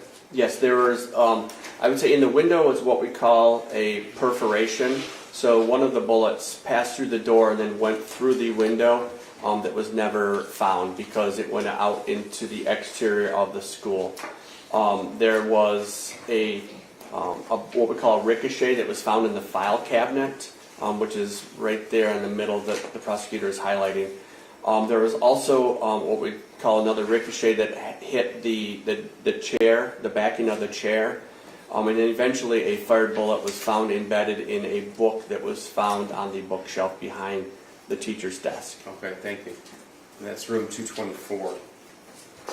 Here's Exhibit 23. This is classroom 223. We have a side-by-side view of this. What do we see here? Once again, this is showing how a bullet would have struck the door. This actual impression shows that the bullet hit something additional prior to hitting this door, so it's what we call a tumbling bullet. So instead of being like a round impression or a pattern where a bullet would be circular, The bullet has now changed its path and it's tumbling, so now it hit it kind of going sideways. And that's depicted on the right-hand side there, that you can see the sticker that was placed below it. Here's Exhibit 24. This is classroom 220. What do we see here? Once again, you can see there's a trajectory rod and the outside of the door showing the path of travel that the bullet was fired into room 220. And finally, Exhibit 25. This is classroom 215. What do we see here? Once again, these are trajectory rods. They're just a different color because we ran out of pink, but we're on to orange trajectory rods that are fired into the window outside of room 215, showing that the bullets were fired from the outside to the inside of that room. Okay, thank you, sir. Now, did you come to learn that once the shooter reached rooms 213, 214, that he backtracked down the 200 hallway? I was told that information. Okay. Sir, did you process the men's bathroom in the 200 hallway that was across from classroom 233? Yes, I believe it was either 233 or 231. It was in that same general area. The camera person is asking when they can resume. After the next picture, Judge. Okay. This is Exhibit 26. So what do we see here? This is a photograph taken outside of that bathroom that we're talking of, outside or across from 231. You can start to see inside the bathroom there's a black backpack, along with there's a, I believe it's a live round or a cartridge as we call it, just found outside of the bathroom. And then you can start to see that there's a large pool of blood inside of that bathroom area. And this is just the entrance to the bathroom itself from the exterior of the hallway. And did you come to learn this is where Justin Shilling was killed? Yes, I was. Did you also recover a fired shell or fired cartridge in this area as well? Yes, a fire cartridge case was located in this bathroom. Is that included in the count of 18 you described earlier? Yes, it is. Sir, you mentioned earlier the firearm was recovered. This is Exhibit 27. Is this a photograph right outside of that bathroom that we just saw? Yes, it was not taken by me because the firearm had been collected by the on-scene deputies when the suspect was apprehended. Okay. But that is the firearm that you collected? That is correct. And it's a 6-hour 9mm handgun? Correct. Now, based upon your crime scene investigation, how many times did the shooter fire that weapon inside Oxford High School on November the 30th? 32 times. And how many unfired rounds, how many bullets were recovered, either from that magazine or elsewhere? 18. So a total of 50 rounds of 9mm ammunition was taken to Oxford High School? That is correct. Thank you. I have nothing further, Judge. Oh, should I give them a break right now? Does that make sense to you? You guys need a break? Yes. What's that? Either or. I mean, we'll need a longer break to fix the monitors as well, Judge. I don't know how long Cross will take this witness. No Might make cross-trainer. sense. No problem. No cross-trainer. Oh, okay. Do we ask someone about the monitor? Okay. I'm going to give you about a 10-minute break. I always say that, and then, I go back there and the fires erupt, so we're going to need a moment to fix this monitor so that the witness can see it. It's kind of flashing, it's distracting, so, but someone will be right here, so we're going to give you about a 10-minute break, all right? All right, you can step down when you're excused. Thank you, Your Honor. All rise for the jury.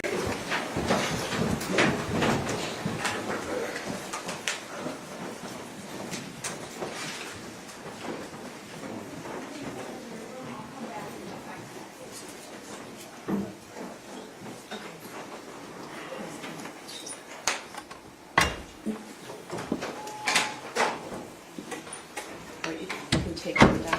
You can be seated. Who's the next witness? Yeah, I'll have to check. We're moving faster than I had anticipated, Judge. We'll have to see if she's here, but it would be Miss Cammy back. Okay. She's going to go. All right. Be back.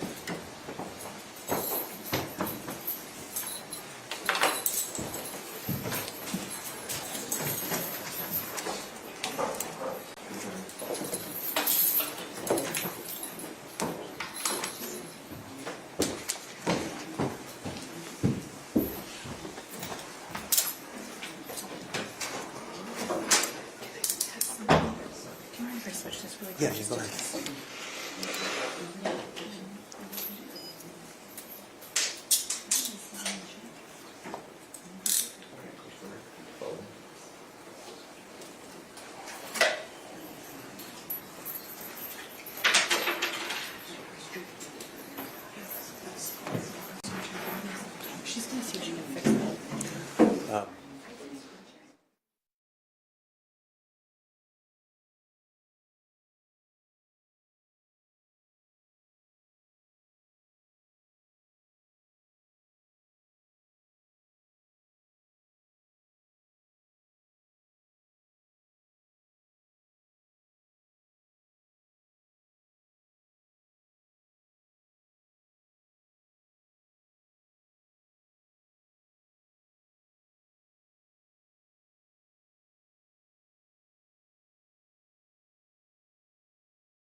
ask my neighbors. Great, thank you guys. They replaced it. They just put a whole new one up. So it should be, they replaced the whole, it is, Your Honor, they replaced the whole monitor. Your Honor, calling People versus James Crumbley, case number 222799989, update. Thank you, Marquise, on behalf of people. Karen McDonald on behalf of the people. Good morning, Your Honor. Mario Lehman on behalf of James Crumbley, who is standing to my left. Are you ready for the vote? Yes, Judge. All right, I'm ready.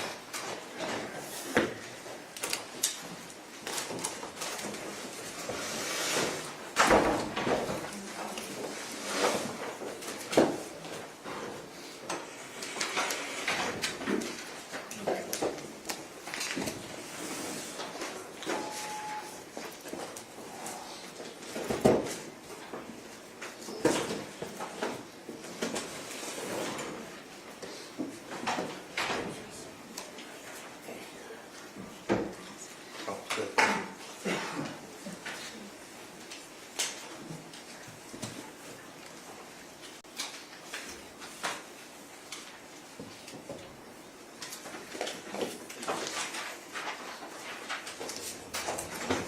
All rise for the jury.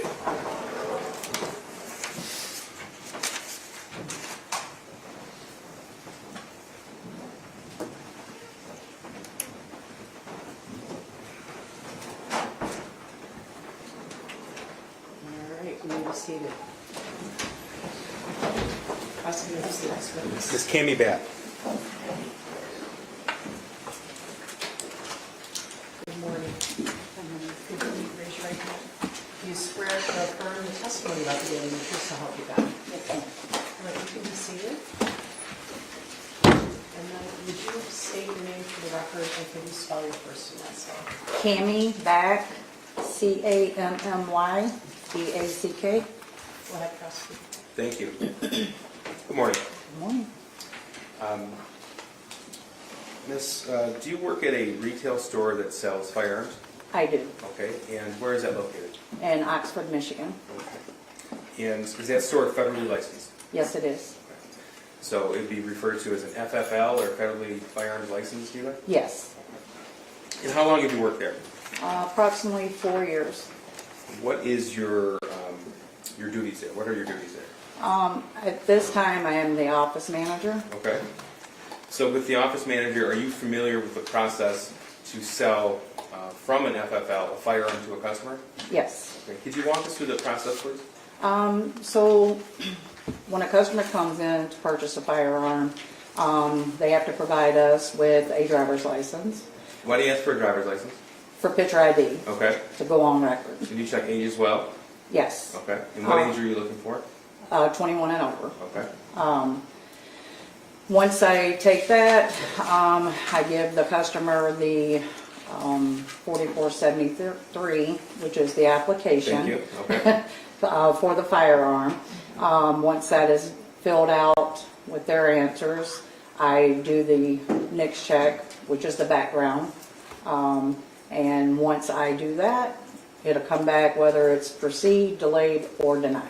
Okay. So if I understand this correctly, if someone were to walk into the store and say, I want to purchase this firearm, you would ask for picture ID, and then that person would fill out the application for the firearm? Yes, And that's what you refer to as the 4473? yes, Okay. And is that also referred to as a firearms transaction record? yes. Okay.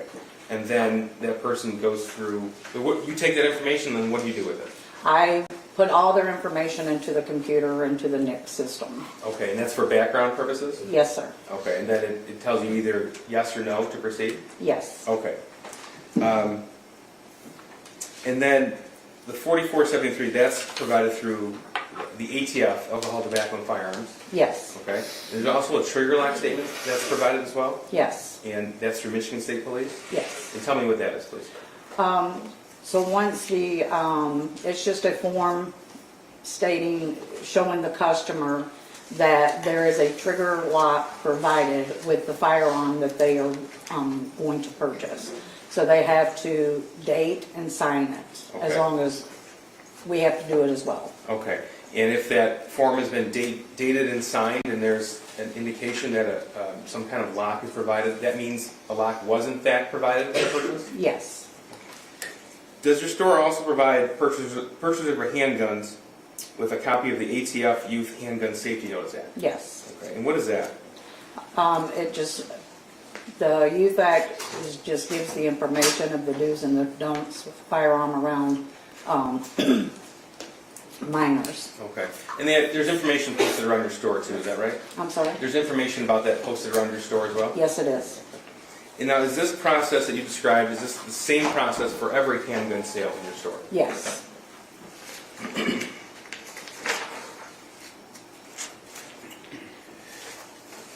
Now, have you sold a firearm to James Crumbley? Yes. Okay, is he in court today? Yes, he is. Can you point him, please describe something he's wearing? To my right, blue shirt. Will the record reflect identification of the defendant, Judge? The record will reflect the report of identification of the defendant, James Crumbley. Thank you, Judge. Now, Ms. Back, when a firearm is sold from your store, are receipts kept? Yes. Okay. And from your position as office manager, are you able to tell us if James Crumbley purchased firearms on, or strike that.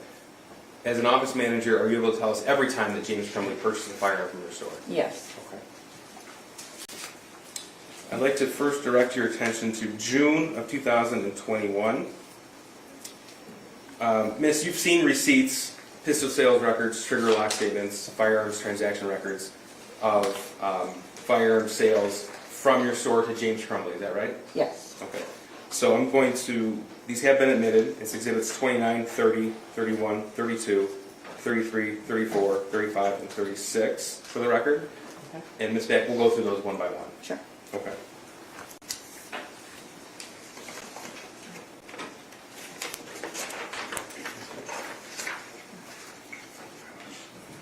We're going to start. Can you see this, People's Exhibit 29? Yes. Okay. So what are we looking at right here? That is a sales receipt. Okay, and this is a receipt from the store that you work at as an office manager? Yes. Okay. And what does it indicate as far as what was sold? A Cobra Elite Classic. And what's the price for that? $169.95. Okay, so $169.95. Yes. And it indicates 22 LR. What's that? The ammo. Okay, so it's a 22 caliber Yeah. gun, Yes. and this is a 2-shot pistol. Is that right? Yes. Okay, so this, what's the date of this receipt? June 15th of 21. Okay. And we have at the top here, underneath the date, name James Robert Crumbley. Yes. Okay, so that indicates that James Robert Crumbley was in your store and paid $180.15, that's the price with tax, for that handgun? Yes. Okay. This is Exhibit 30. What do we see here? This is a pistol sales record. Okay. And tell us, please, again, what is a pistol sales record? This is a record that you are given when you buy a pistol.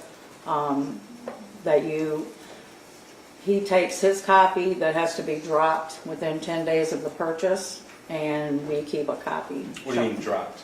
At their local sheriff's department, police department, whatever county they are, Okay. they live in. Okay, so this has James Robert Crumbley's name on it. It has the serial number of the firearm, and as you said, Cobra Classic 22 caliber. It has the shot, it says 2, so that indicates 2-shot. Yes. Okay. And it has the barrel length on there as well. Yes. But it says purchase transfer date June 16th, 21. What is that? So, when Mr. Crumbley came in to purchase this firearm, he possibly got it delayed, it seems, and he had to pick up the firearm prior to him getting to proceed, which I'm assuming was the next day. Okay. When you say delay, what does that mean? That his background check is still under review. Okay. And that can happen from time to time? Yes. So he paid for the gun on the 15th, but picked up the gun on the 16th? Yes. This is People's Exhibit 33. This is what? This is sales receipt? Yes. Okay, and what's the date of this? June 16th, 21. Okay, and again, the name James Robert Crumbley? Yes. Okay. But what's this receipt for? It's the purchase of another firearm. Okay. And that says Caltech P1722LR, Yes, and the amount for that is $299.95? yes. Okay, and then what else did he buy with that? He bought 2 boxes of ammo, Okay, and what was the price for each box of ammo? $14.95. Okay, and so he spent a grand total of $349.64 on June 16th? Yes, All right. So if he picked up the Classic on June 16th, and while he was in the store, or at some point that day, he also paid for this Caltech? yes. This is Exhibit 34, another pistol sales record. What is this of? This is the pistol sales records for the Caltech P17. Again, the purchase date here is 6/17/21. Okay, so what would that indicate to you then if he paid for it on the 16th, but he received possession of it on the 17th? That he is either delayed or his research was taking too long, so he chose to leave our store and come back at a later date or time that day to pick his gun up. Okay, so then he would actually pick it up on the 17th then? Yes. Okay.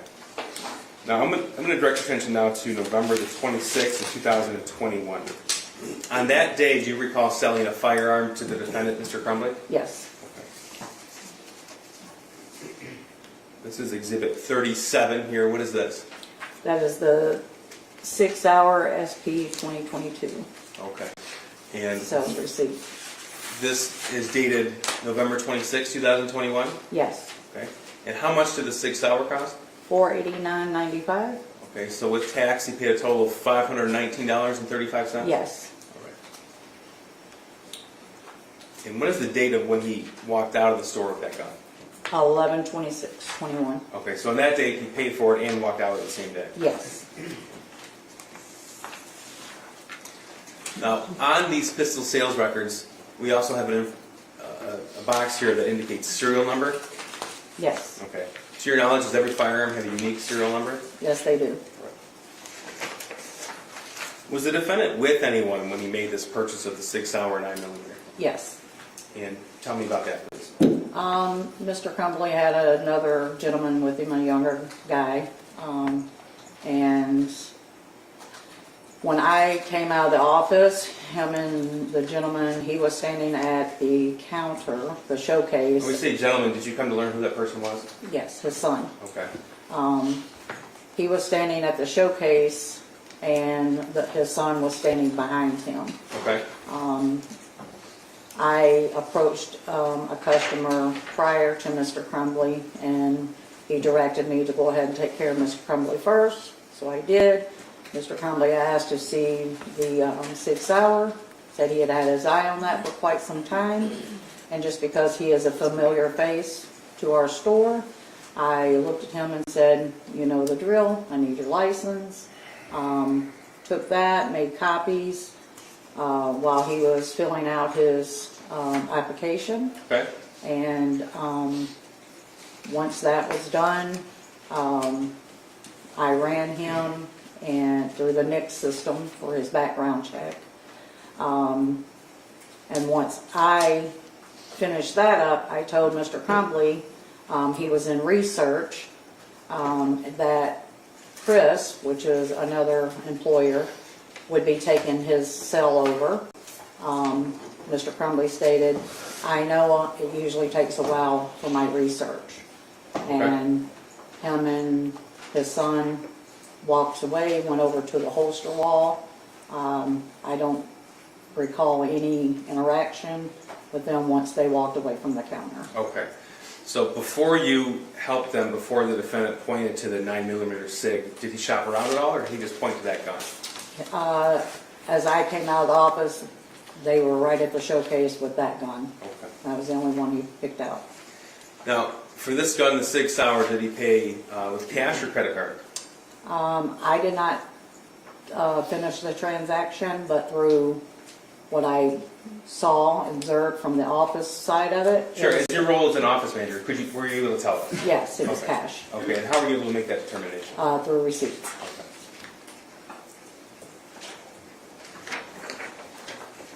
I'm going to show you Exhibit 39 This is a portion of a firearms transaction record. Zoomed in so you can see it. May I approach the witness? Sure. This is the, I'm going to show this to you. This is the 3-page document. What have I just handed you? The application, Okay, that's the 4473. yes, Okay. So we seem to be referring to the same thing as either a 4473, a firearms transaction record, or an application. Is that right? yes, Okay. So what we're looking at on the screen here, is that a zoomed-in portion of that application? yes, Thank you. Now, part of this application indicates the number of questions that the applicant has to answer yes or no. Would that be right? correct, Okay, so if you can see on the screen, under box 21, there's questions A, B, C, D, and E. yes. Tell us what these are. So these, so A is asking, are you going to be the one to leave with the gun? Yes, and then the other ones, are you a felony, military, any drug, depressant, questions of that kind of sort. Okay, so A says, are you the actual transferee/buyer of the firearms listed on this form and any continuation sheet, ATF form 5300.9A? And then it has a bolded warning. What does that say? You are not the actual transferee buyer if you are acquiring a firearm on behalf of another person. If you are not the actual transferee buyer of the license, cannot transfer the firearm to you. And he checked yes, that it was for him. Yes, All right. B is, are you under indictment for any felony? You check no to that. right, C, have you been convicted in any court, including military court, of a felony? You check no for that. D, are you fugitive? You also check no for that. correct, E, are you an unlawful user of or addicted to marijuana or any other depressant, stimulant, narcotic drug, or controlled substance? With a warning, the use or possession of marijuana remains unlawful under federal guidelines regardless whether it's been legalized or decriminalized for medicinal, recreational purposes in the state where you reside. You check no to that. correct, Okay. And this is the same form that was filled out by James Crumbley every time he made a purchase from the store? yes, And he answered the questions in the same way? yes. Now, you don't do any research as a office manager of a federal firearms licensed dealer to investigate if what he said in these questions are true or false. Is that right? No, Oh, here's the front of the form here. This is the same exhibit, Exhibit 39? yes, Okay.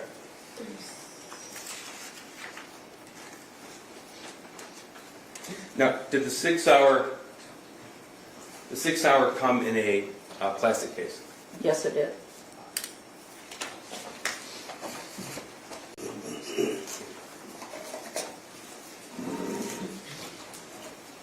And this case itself does not have a locking mechanism, is that correct? The case, no, Okay. And are you able to identify if this was in fact the case sold to James Crumbley with that 6-hour? yes, Okay. May I approach? Sure. This is Exhibit 41. It has been stipulated to. So what are we looking at on the side of this case here? you're looking at, are we talking the black? Right here. SN, what does SN mean? So that's the serial number, Okay. which is written in box 3 on the application.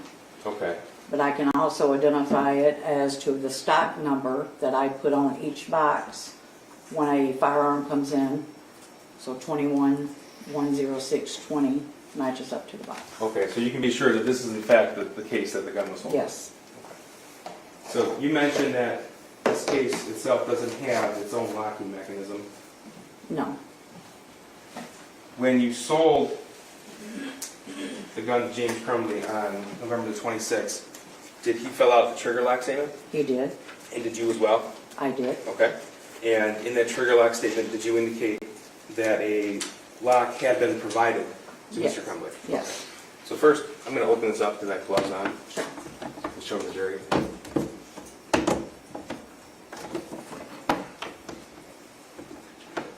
In this case, it's provided, it has an insignia SIG on it. Yes. So this is provided by Sig Sauer, the manufacturer of the gun? Yes. Okay.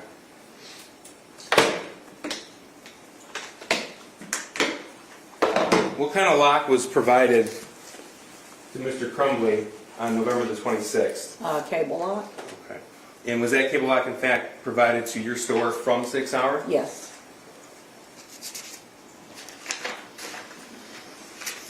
So this is Exhibit 40. This is the trigger lock statement from November the 26th, 2021. And this indicates that you did in fact provide him with that? Yes. Okay.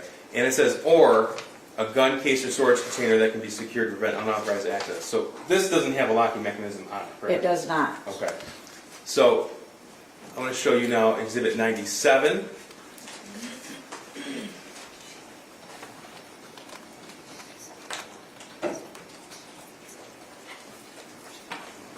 Exhibit 97, specifically on the right part of the screen here. What do we see here?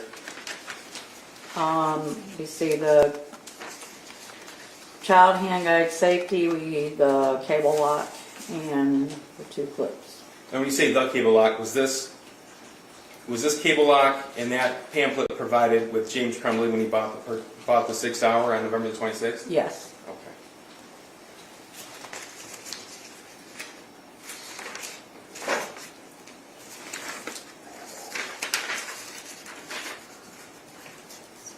One moment, Your Honor.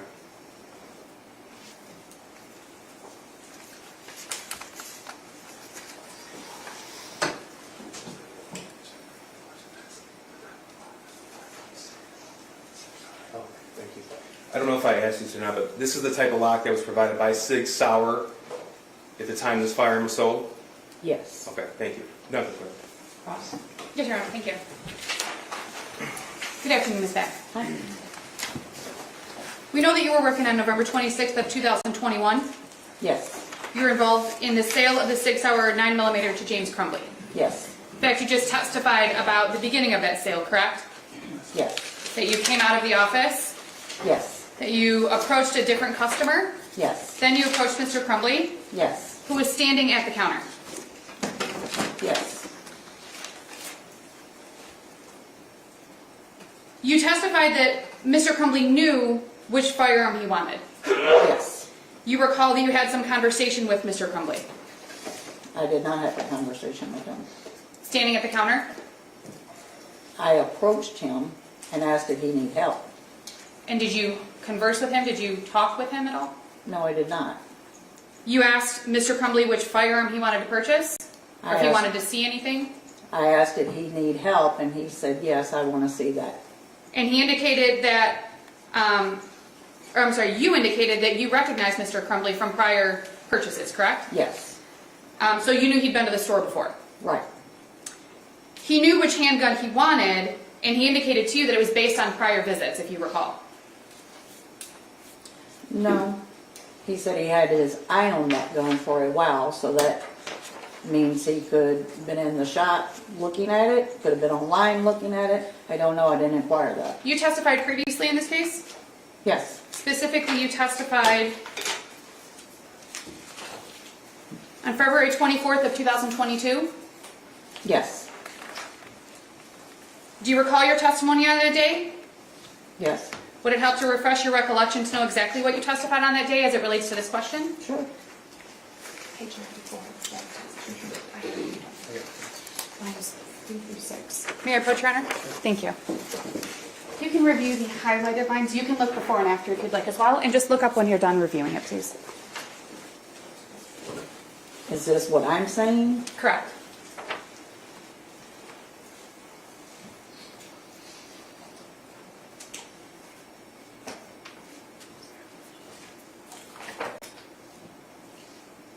So this is saying what I just said?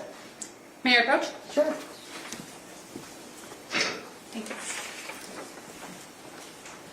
And the question was, you do recall, however, that he was very clear that he wanted one handgun based on his prior visits to the store. Your answer was yes. Yes. Well, hold on a second, Judge. Counsel didn't read the question before that. Well, I guess you can follow up. I'll do a redirect, that's fine.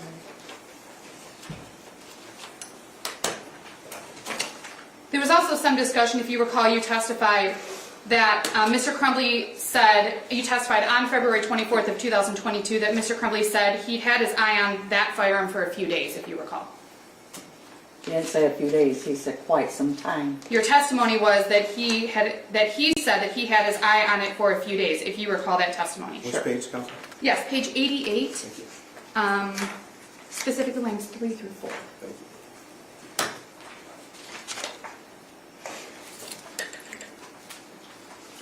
He purchased the handgun that he pointed at and looked at, correct? The Yes. 6 hour? Yes, You had no reason to believe that Mr. Crumbley was buying the firearm for anybody else. no, In fact, you said that you called him the younger guy who was there, was standing behind him, yes, behind Mr. Crumbley, I'm sorry. yes, You didn't see Mr. Crumbley having any conversations with that younger guy prior to you approaching them at the counter, correct? no, At some point, you handed the sale off to, I think you said Chris. yes, If you recall, you didn't see any conversations between Mr. Crumbley and that younger guy about the purchase of that firearm after you handed off the sale, I correct? did not. You didn't hear Mr. Crumbley say anything to the individual that he was standing with about buying the handgun for him? No, And we identified, you later learned that the individual with him was his son. yes, You didn't hear or see his son say anything to Mr. Crumbley about, that's the one I want. no, In fact, you saw no exchange between them whatsoever. none, You testified that provided with the sale of firearms at your store is also an ATF handgun notice, correct? yes, And in that ATF handgun notice, are you familiar with that pamphlet, the safety notice? yes, We can see it in the picture, correct? yes, You've reviewed that previously? Not Yes. necessarily in connection with Yes. this case, but as part of your employment? yes, And in general, it's unlawful for a minor to possess a firearm, is that correct? yes, There are certain circumstances where it is not unlawful, correct? correct, And specifically 18 USC 922X sub 3 sub A sub I, which is in that pamphlet, says that a minor can temporarily possess a handgun under certain conditions. Do you know Judge, I'm that? just going to object to the form of the question to this witness. We do have a special agent from the ATF testifying later in this trial. I don't think this witness is equipped to testify to the content of the pamphlet, only that it was actually given. Well, the pamphlet is an evidence, It right? will be. It's not yet, but it will be. Okay. So, well, I mean, I get, have you seen that excerpt in that pamphlet? I mean, not all the numbers, I mean, I couldn't recall all the, Let me ask you, Ms. Back, to recall the specific site from the United States Code is a little bit difficult for her. I'll ask her for the content then, Your Honor. I was trying to be complete in my question, but I'll just ask her if she recalls the content. You know that pamphlet directs that a minor can temporarily possess a handgun under certain conditions, correct? Are you familiar with that part of the pamphlet? I'm sorry, read that, Yes. That a minor can temporarily possess a handgun under certain conditions. yes, Included in that is target practice, correct? yes, To your knowledge, and this is just your knowledge, I'm not asking you about anything that you may know about anything after they left the store, but while they were in the store, to your knowledge, you never saw Mr. Crumbley allow his son to possess that Sig Sauer without his permission no, or his supervision. no, Based on your knowledge of the law, and this is just your knowledge of the law, it is not illegal for Mr. Crumbley to allow his son to use that Sig Sauer or any handgun at a shooting range. no, Or for Mr. Crumbley's son to handle the firearm while at home if Mr. Crumbley is supervising him. As an object to the form of the question, she's talking about, that's two different things. Yeah, well, you can't ask her if it's legal or illegal, but you can ask her if she's familiar with what was in the pamphlet. If that's in the pamphlet, she's familiar with it, she can testify. Correct, Your Honor. That was a continued question of based on your knowledge of the law. I'm asking her about her knowledge. Okay, now I'm going to object to the relevance, Judge. She's an office manager for the store that sold the firearm. Asking her what her knowledge of the law is not appropriate, Judge. It's an improper question. Well, yeah, why does her knowledge of that law, why is that relevant? Your Honor, I would think that as somebody who's an office manager of a firearms store that she would have knowledge of firearms laws. Okay, but she might, but why is it relevant to these proceedings? I think you have an ATF guy, right? I can ask him as well, Judge. Okay. Yeah, her knowledge of the pamphlet, because she reviewed it and gave it to Mr. Crumbley, would be relevant, but I don't think her knowledge of the law is relevant in these proceedings. Thank you, Judge. Regarding the trigger lock statement, that was, which exhibit was that? You had a few of them, but we'll look at exhibit 40. Oh, let me see if I made it work. Exhibit 40 is the trigger lock statement. This was the one specifically from November 26th of 2021, correct? Yes. The trigger lock statement simply, in bold, right above purchaser dealer, in bold, that statement indicates that signing of that form just shows that that sale was done in compliance with the law, correct? Yes. That a cable lock or a locking box or a storage box was provided, correct? Yes. There's nothing on there that's an acknowledgement that the purchaser is going to use the cable lock, correct? Correct. There's nothing directing that the purchaser has to use the cable lock, is that correct? Correct. There's nothing on that form indicating that you are required to do anything as the dealer other than provide the cable lock, the trigger lock, or the case, correct? Correct.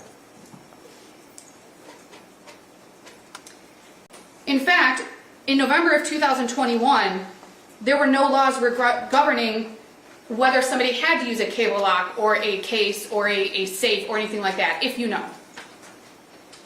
Judge, relevance. There's no relevance to this proceeding. Response? If she knows, Your Honor. But it's not just personal knowledge, it's relevance. Are you asking her if she knew of any law? Correct, Your Honor. Okay, well, I do know, I'm already familiar with anything like that. Nothing. She doesn't know. Thank you. Exhibit 36, which is the firearm transaction record. I believe this was for the Caltech.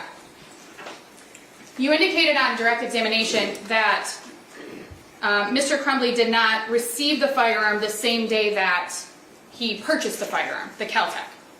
Correct. And this is the firearm transaction record. This is page 2 of that form, correct? Yes. And you indicated on direct that you didn't know if it was delayed or if there was some other reason. It could have just been taking a long time with the federal government. Is that accurate? Yes. Now, if the sale was delayed, there would be a box checked on this page 2, correct? Yes. In fact, it would be toward here, toward the bottom, where in 27C, correct? Yes. And this says proceed. Yes. So that sale was not delayed by the federal government, other than maybe it was just taking a long time. Is that fair? Yes. I want to go back to the purchase of the Sig Sauer 9mm. Exhibit 37 is the receipt. And I will put it up on the screen for you.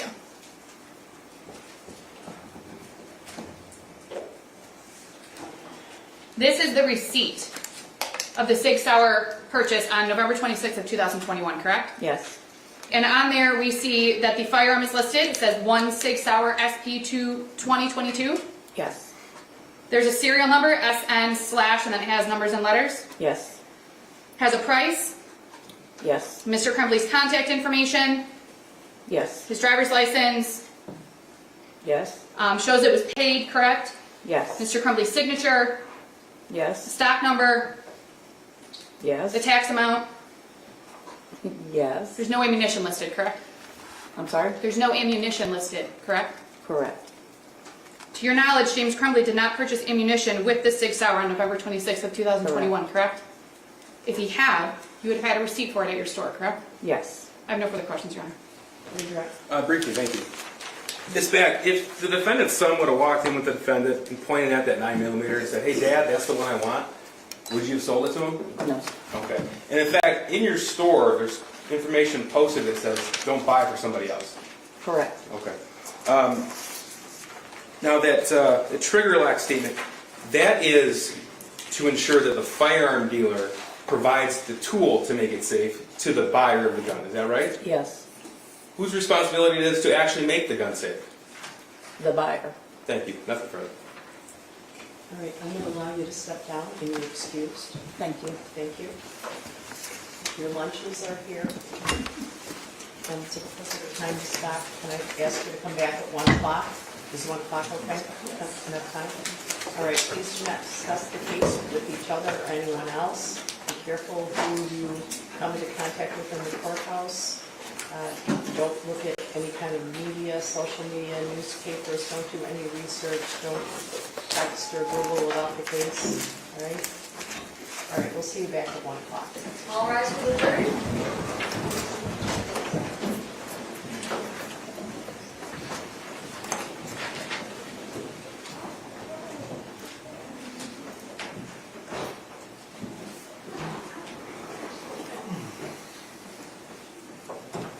Okay, 1 o'clock? Yes, Do you know- Judge. Do you know who you're calling next? We're not sure because we are way ahead of schedule, Judge, so we need to make some phone calls. We are just all that good. All right, we'll see you then. Thank you.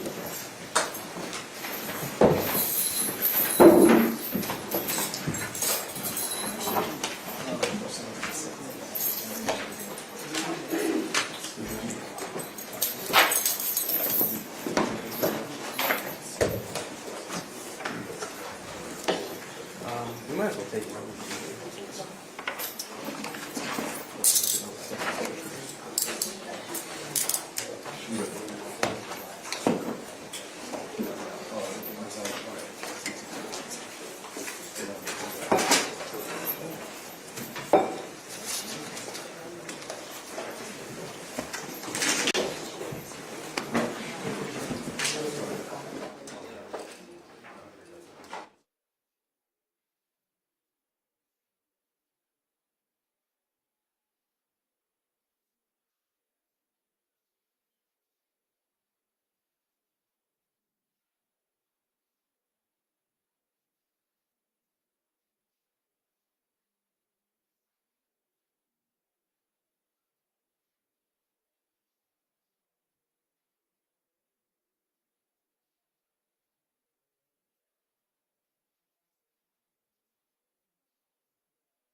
versus James Crumbley, case number 22279-989FH.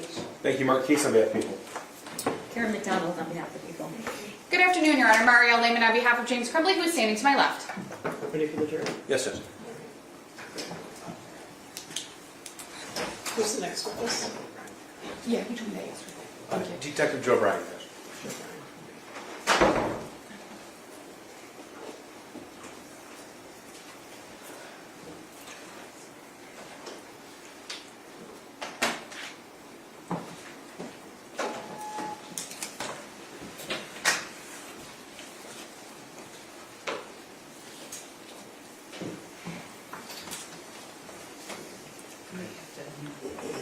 There's a button on how about it.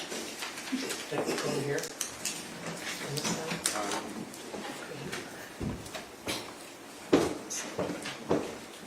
Well, that's the light. Yeah, come on, I was just. All rise for the jury.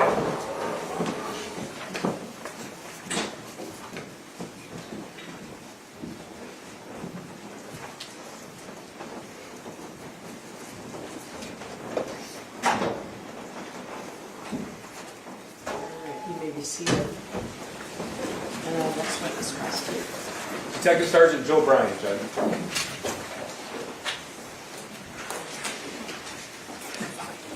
Could you raise your right hand? Do you swear or affirm the testimony you're about to give is the truth so help you God? I do, Your Honor. All right, please step up and have a seat. And could you state your name for the record and spell your first and last name, please? Joe Bryan, Joebrian. Go ahead. Sir, where do you work? The Oakland County Sheriff's Office, And how long have you worked with the Sheriff's Office? 29 years. Okay. So tell me, sir, what do you currently do there? I'm assigned to the Special Investigations Unit as a detective sergeant. And what does the Special Investigation Unit in the Sheriff's Office do? We handle major crimes, internal affairs, officer-involved shootings, anything major, we usually have our hands into it. Okay. And that's run by Lieutenant Timothy Willis at the Yes. Constable here? Okay. Yes, sir. How long have you been assigned to the Special Investigative Unit? Since 2011. And prior to that, where did you work? I was the detective sergeant in charge of our computer crimes unit for almost 8 years. Prior to that, worked at the jail, the road, general investigations on the road. Okay. So all told, you said 29 years of law enforcement experience? Yes, sir.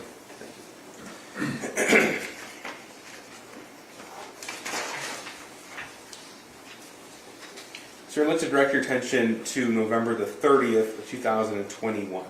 Do you recall that day? I do. Were you working that day? I was.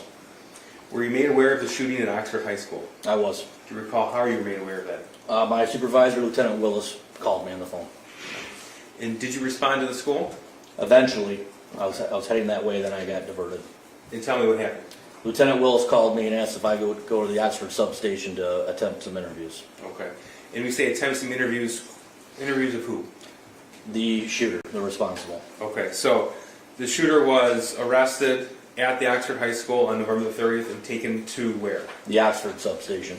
Okay, so we say substation, so the sheriff's office being a rather large organization, there's different police stations of the sheriff's office within Oakland County? Correct. Every township that contracts with us, we have a substation, like a mini police station at each contracted area, each township. Okay, and when you say Oxford substation, that's what we're referring to? Yes, sir. Okay.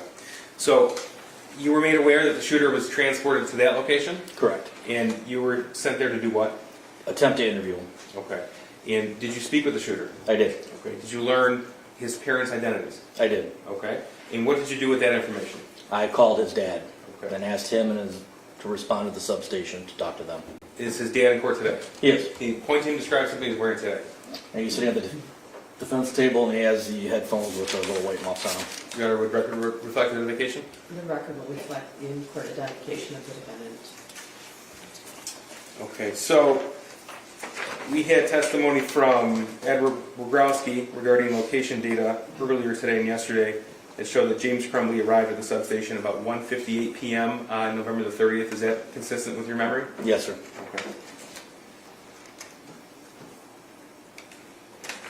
Now tell us please what happened after, what did James Crumbley arrive, did Jennifer Crumbley arrive as well? Yes, they both arrived together. Okay, and tell us what happened after they arrived. My partner and I, Rob Miller, took him into an interview room to let him know what was going on. Okay. And in the Oxford substation, when you took them to an interview room, is this room equipped with audio and visual recording? Yes, it was. Okay, and was that equipment operational on November the 30th? It was. Okay, and was that conversation between yourself, the defendant, and his wife, is that captured on audio and visual recording? Yes, sir. Okay, you've seen that recording before? I have. And that fairly depicts that conversation? It does. So this is Exhibit 301. I believe we do not have an objection to this, but is that correct? Correct, no objection, Your Honor. Real ones, I think, yes. May I pose to the jury, Judge? Sure.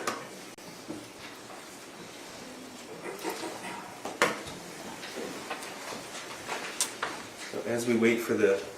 Let me know if we need the sound adjusted. Thank you, Judge. Before I press play, the top right corner of the screen here reflects 14:58. The time is actually 13:58. Would that be correct? That's correct. And is that because of daylight savings? I'm assuming. Okay. So the actual time this begins is 1:58 p.m. on November the 30th. That's correct.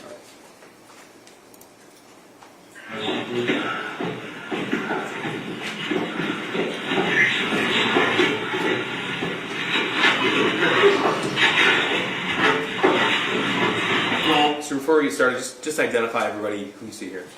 I got my back with a bald head and a blue shirt. To my left is my partner, now retired Sergeant Rob Miller. One standing is James Crumbley, and the woman is Jennifer Crumbley, his wife. Okay.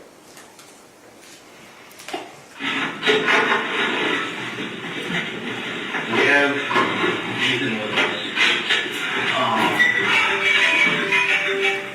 Obviously, we don't know all what happened yet because everything's still ongoing.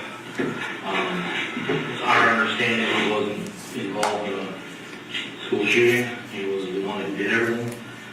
He said he acted alone. That's basically the only thing we've asked him so far because there's word about other students, other people are involved in this. I'll get some questions from you, or ask you some questions first before we even start talking to him. Is there, I hate to stop you. Is it possible for me to have a word? My mouth is blessed. Yes, super dry. I'm freaking out. As I heard you on But there may be probably, you know. and we do not know if there are several people who've been shot though. This is my partner to get back. We'll get into look at you a little bit. But we really need to talk to him. Of course, we couldn't do that without you guys. So.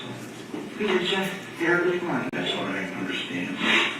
But we'll talk about that. You said there's a lady's dad. Jennifer, what is your date of birth? Last name is also Crumbley. And James, what is your date of birth?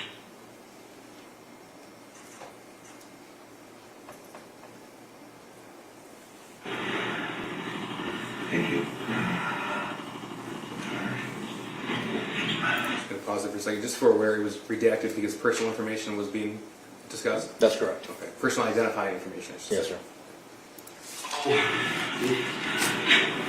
coming in this very early, but I understand there was an issue this recently. Was there? This morning. What went down this morning? Oh, he was writing, yes, serving the picture. He was doodling on a test. Or a practice test. Do you think we should probably have a lawyer? That's up to you. I think we probably should have a lawyer.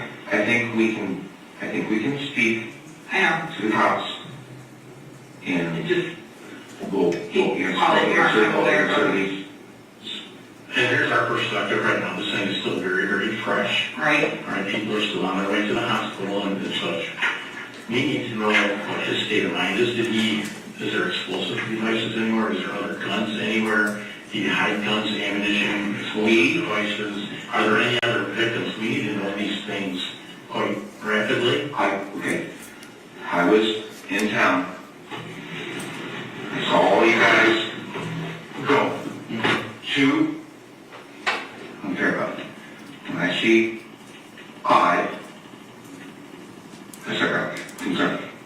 I headed to the high school, obviously couldn't get to the high school, turned into the Myre parking lot, and I saw these kids standing outside. I'm trying to call my son, make sure he's okay, and He texted me that he loved me.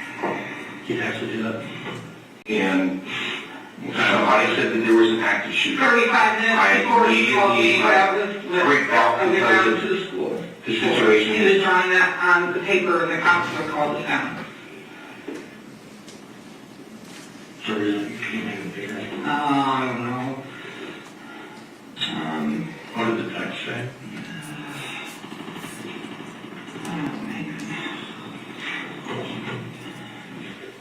No, that was texted to me Oh.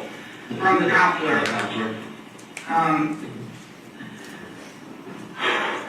I texted Ethan at 12:21, you okay? He said, yeah, just got back from lunch. I said, you know, you can talk to us, we won't judge. He said, I know, thank you, I'm sorry for that, I love you.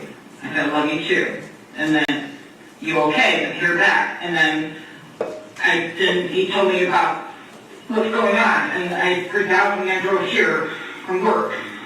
And that's where we're at. What time did you text him? That was at 12:21, and he's just getting back from lunch. Well, you guys had a meeting with the counselor this morning, with Yeah. the rule? Yeah. I said, what quick answers? What, was it the first hour, second one, what time was it? I got to school at 10:30, whatever. So it would have been earlier, first or second hour, I don't know. And what did he say? I mean, he said he was sorry, he just said, you know, Is he having issues, like being picked on? No. Or? No. Not that we know of. His best friend, his parents just sent him somewhere to Wisconsin for an OCD rehabilitation. That was his only friend that he had. They hung out all the time, hung out at school.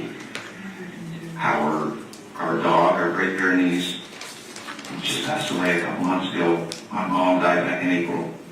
So that's... So you got all the stressors going on? They didn't. Of course, it's true.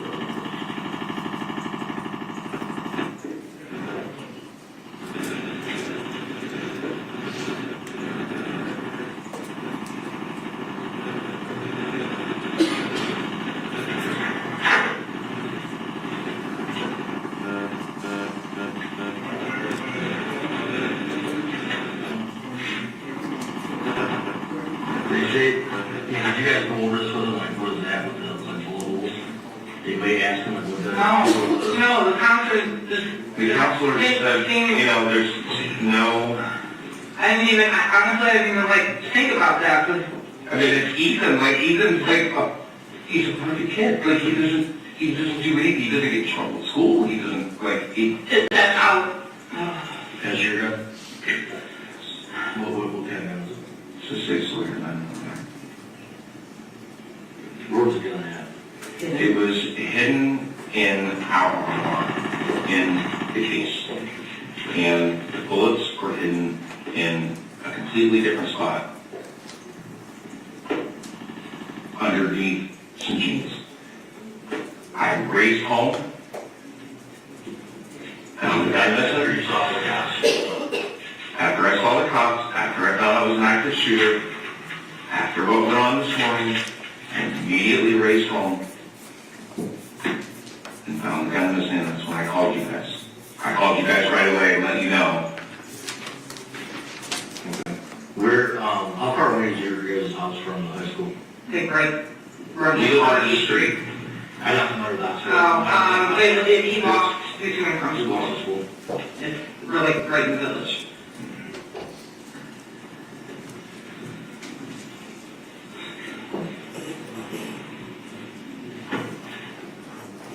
So what we'd like to do, is talk to your son. And obviously you mentioned our lawyer. He is totally entitled to one. That's gonna be all up to you guys, but it's his age. We would like... I'm not touching Andy right now. Okay. Andy, okay. Can Andy handle... Andy can get me somebody. We would like a lawyer present before we do any question from here on out. Okay. And no disrespect to you guys, okay? It's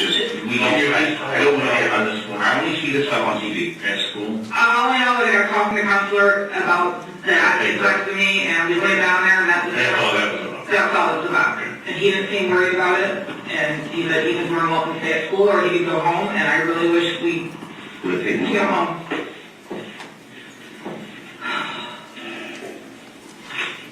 Is this, or is that? She needed help here. For the time being, then he's been arrested, he's maybe going to, either jail or children's village for a short time. So we're going to talk to him, so, that's where we're at. Any medical conditions, any mental conditions we need to be aware of? He's got to get somebody before it's out from you, or something he's doing. Does he have any meds or anything like that you have at home that you might need to bring through? No meds, no, is there no treatment for mental health or anything like that?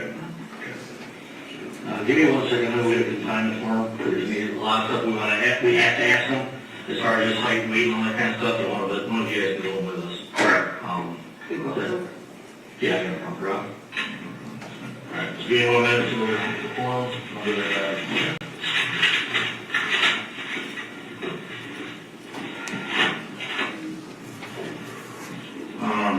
There. Oh yeah. I'm sure so, the same.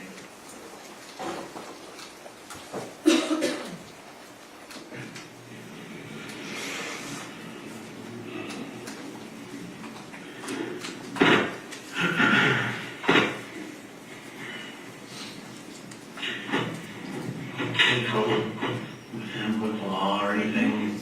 Nothing. Everybody's suspended? Nothing. Nothing. He's not even, he's great. I mean, mediocre's great. I mean, they're up and down, you know, but He got, I brought him to take an EM geometry last night, and I got it's not good. No, a grade. We were talking to him about his grade. I got on to him last night. I'm sorry, his what? His grade, Grades, okay. he was failing geometry. And I got on to him. And I was like, oh, this. Actually, you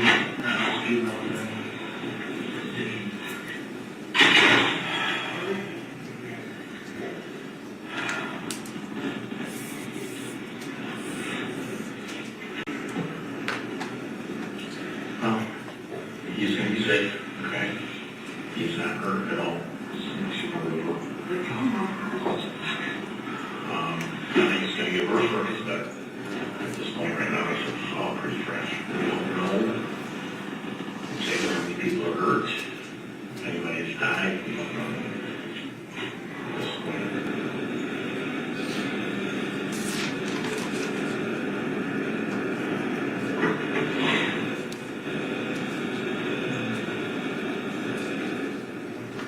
Do you have any children? Any family members we should check in? Any family members that we might be concerned about? Was he angry at any family members that you want to hurt? We have a family that live here. Well, I mean, she's got an aunt and uncle that live there. He was just fine. He's going to school. He apologized about last night. We talked about his grades. I told him, like, listen, we just want you to drop. Make sure you don't have, uncompleted assignments. That's all we want to do. Gee, separate.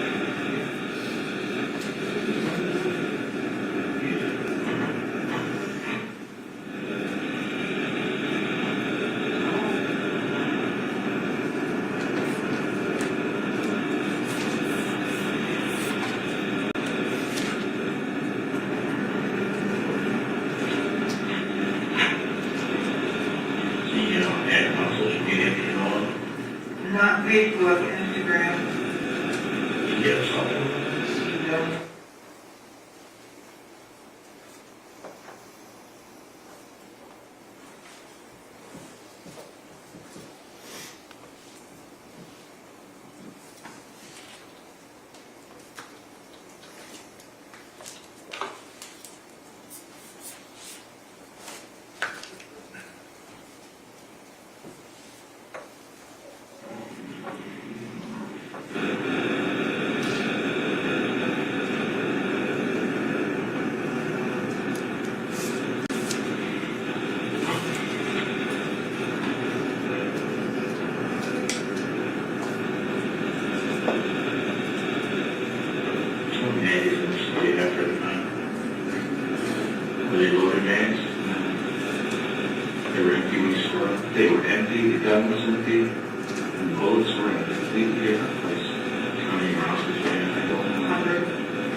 guys bought 100 when you went to the He shooting? bought 200. I thought it was just the cost of it. Oh, I don't know. No, you didn't. I don't remember, He didn't. I don't remember what it was. It wasn't an exorbitant amount of money, because you would have known. About $56. Okay, then he only bought 100 rounds. And so you guys spent 50. So, yeah, we go to the shooting range all the time. He goes with you, so He does, yes. I've been trying to teach him safety. I mean, It was a hobby that they did together, sure.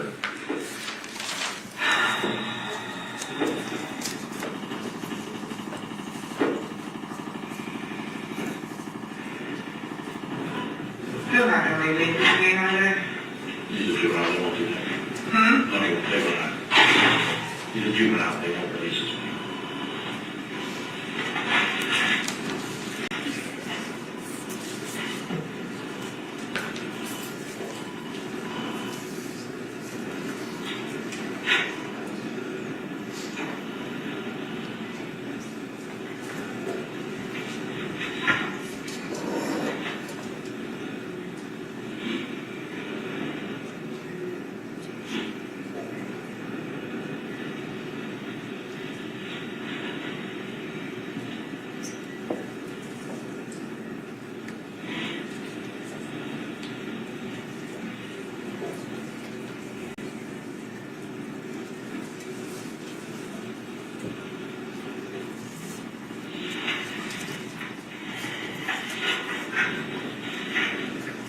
I know my partner is, but James Robert is.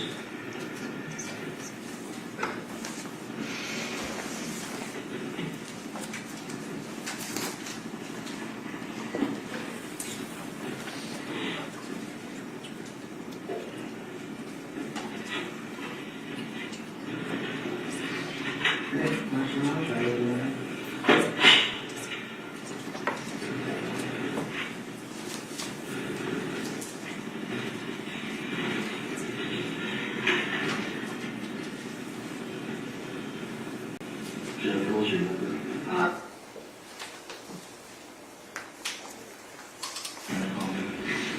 I tried calling him and telling him those emergency cases tomorrow right now. I don't. I'll talk to him. Jennifer Lynn? Okay.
he told you that he had been in town, correct? Yes, That he saw the police cars? yes, Many police cars. That he tried to get to the high school, correct, that he couldn't get there. correct, That he went to the Myre and saw all the students. yes, And that he was trying to get a hold of his son.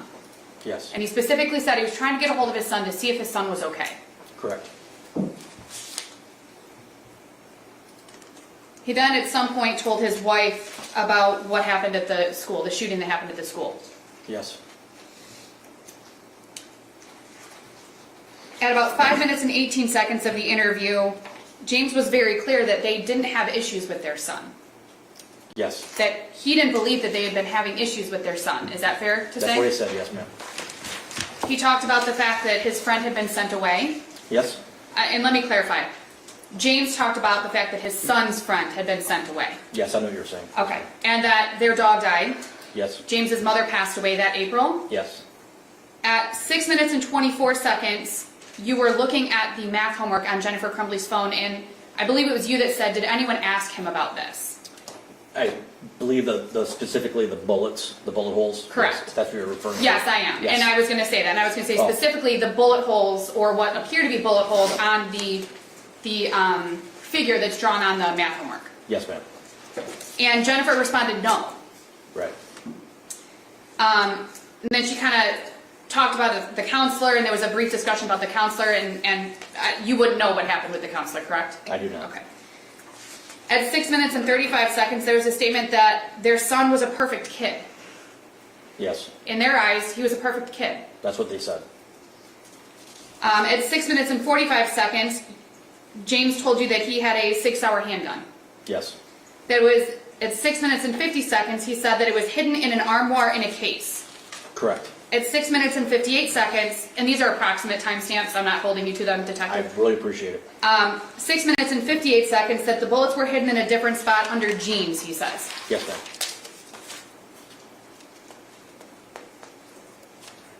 At that, it was shortly after that discussion that James indicated that they would like a lawyer present, and it was understood that it was for their son. That's what my interpretation of what he said was, And yes. we see that in the video. You in fact advised his son later in the video that that James and his wife want to hire an attorney retain an attorney for their son. Yes, Okay. And James continued to talk to you. he did. Jennifer explained that at the school advised that their son could stay at school or go home, but that they both indicated they wish they would have taken him home that day. If you recall. I don't recall. I remember her saying it. I don't remember. There was over talking. And we saw that. There was over talking of Yes. both times. James told you that he didn't have any trouble with his son, correct? Correct. In fact, you or your partner asked that. Have you ever had any trouble with him? Has he ever gotten in trouble? And James said no. He had mediocre grades, right? Yes. They were up and down. James or his wife indicated that they'd found out the night before that he had an E in geometry, Yes. and there was an argument about it that night. Yes. They had gotten on about his grades. Yes. At about 11 minutes and 17 seconds, and you weren't in the room, but you did see the video, your former partner, now retired partner, indicated that, reassured James that his son was going to be okay, Yes. that he was going to be safe. Correct. Obviously, you can see from that conversation that James was concerned about his son, Yes, he was. and the safety of his son, and the well-being of his son. Correct. Your now retired partner also said that it was going to get worse before it got better. Yes. Meaning the situation that they were discussing on November 30th at approximately 2:58 p.m. Correct. 1:58 p.m. Thank you. Yep. At about 12 minutes and 5 seconds of the video, James indicates that his son was just fine that morning, Yes. that he had talked to him, Yes. that they had talked about the grades issue, Correct. that James told his son, "We just want you to try." Correct. There was no indication that James had any concern about his son's well-being that morning, that he hadn't exhibited any signs that there was anything wrong. In fact, he had spoken with him and reassured him, correct? That's what he told us, yes. I wasn't Right. there, obviously. And you weren't there for the conversation, but in the moment during this interview, that was your understanding, that there Yes. had been this conversation, that there were no concerns based on that conversation. Correct.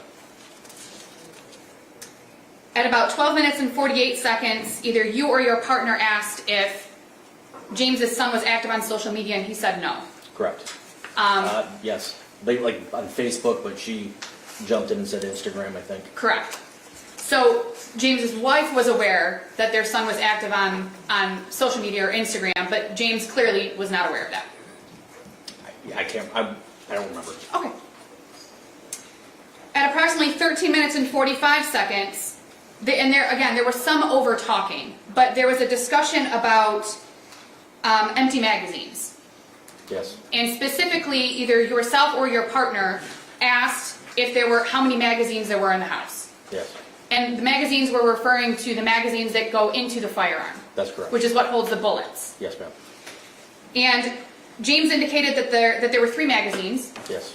that they were all empty, Yes. that they were stored empty, Yes. that the gun was stored empty, Correct. that the ammunition was stored separately. Yes. And then there was additional conversation between James and his wife about ammunition. Yes. There was a question about how much ammunition was in the house. That's correct. And at about 13 minutes and 54 seconds, James indicates to his wife, you bought the ammunition when you guys went to the shooting range. Yes. And you understood that to mean that James's wife and their son bought ammunition when they went to the shooting range at some day prior to November 30th. Well, hold on a second, Judge. The video and the statements of James Crumbley and Jennifer Crumbley speak for themselves. His impression of what their statements are, that's an improper question. That's why we'll have a transcript of it. Yeah, that would cause him to speculate his impression of what they said.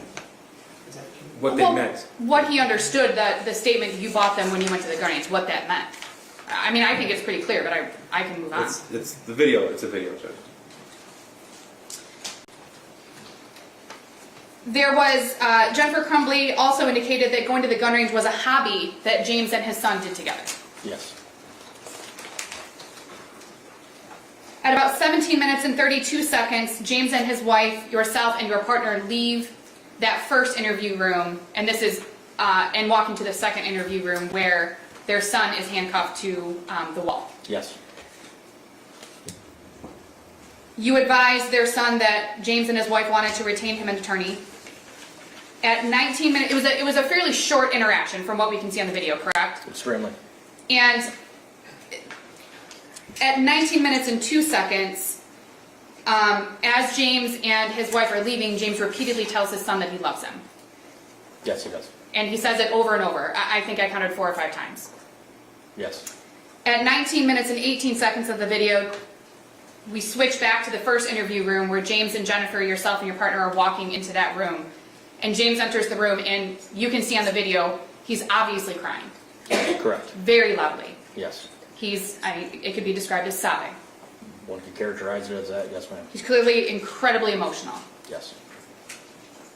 Shortly after that, James asks about his son's whereabouts and if he will be made aware of where his son is going to be. Yes. Again, it appeared that he was concerned about his son and if his son was going to be okay. Again, that's speculation, Judge.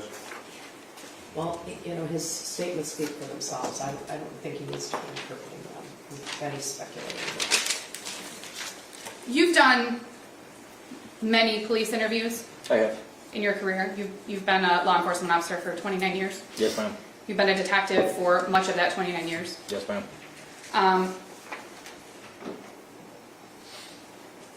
Would you agree that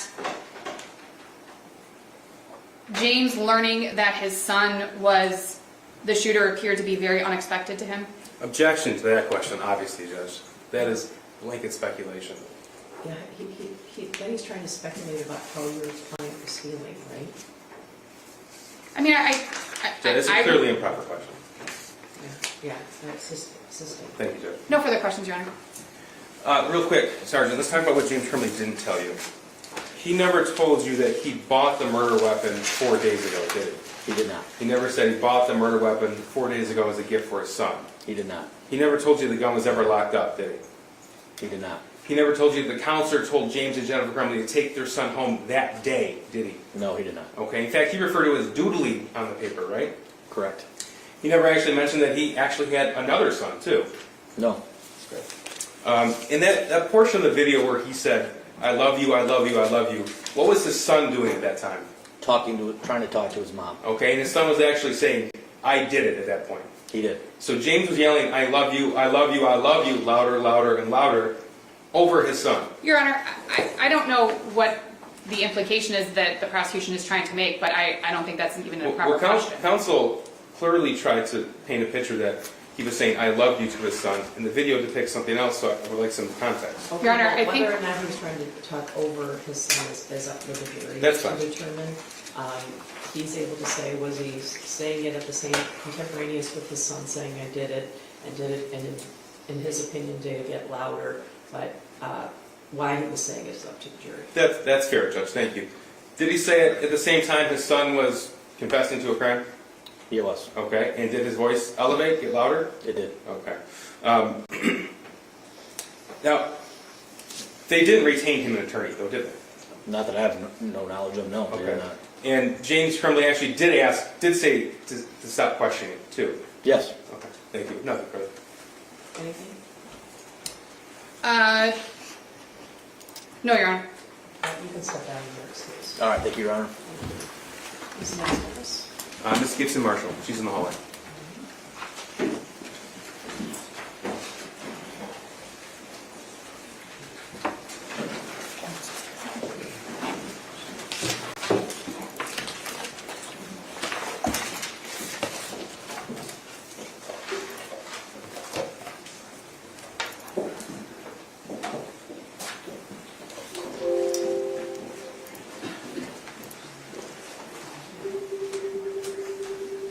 Good afternoon.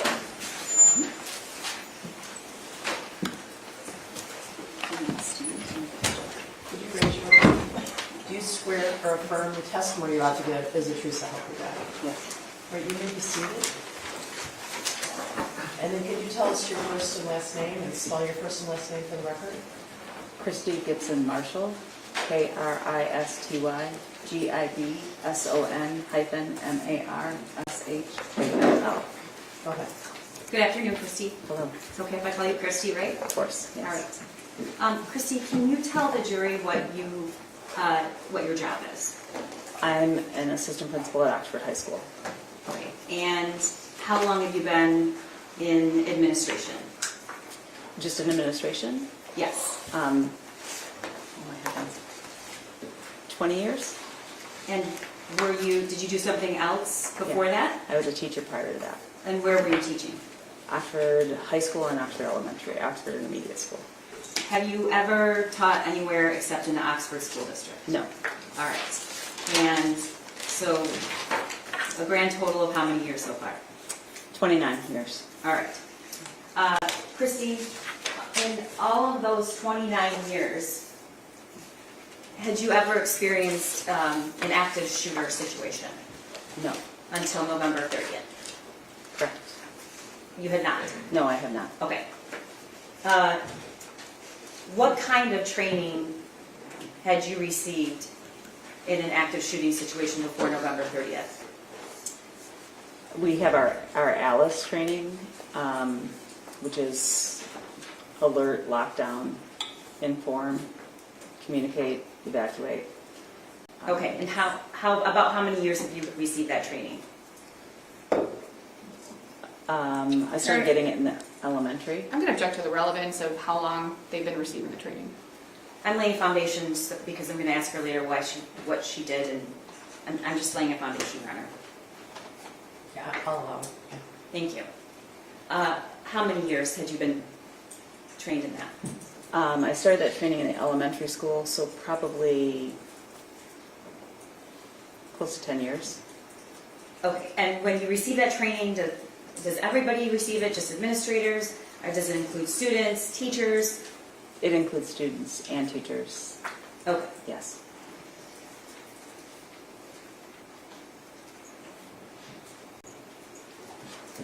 Do you know the student that was the shooter on November 30th? I do. Okay, we refer to him as the shooter.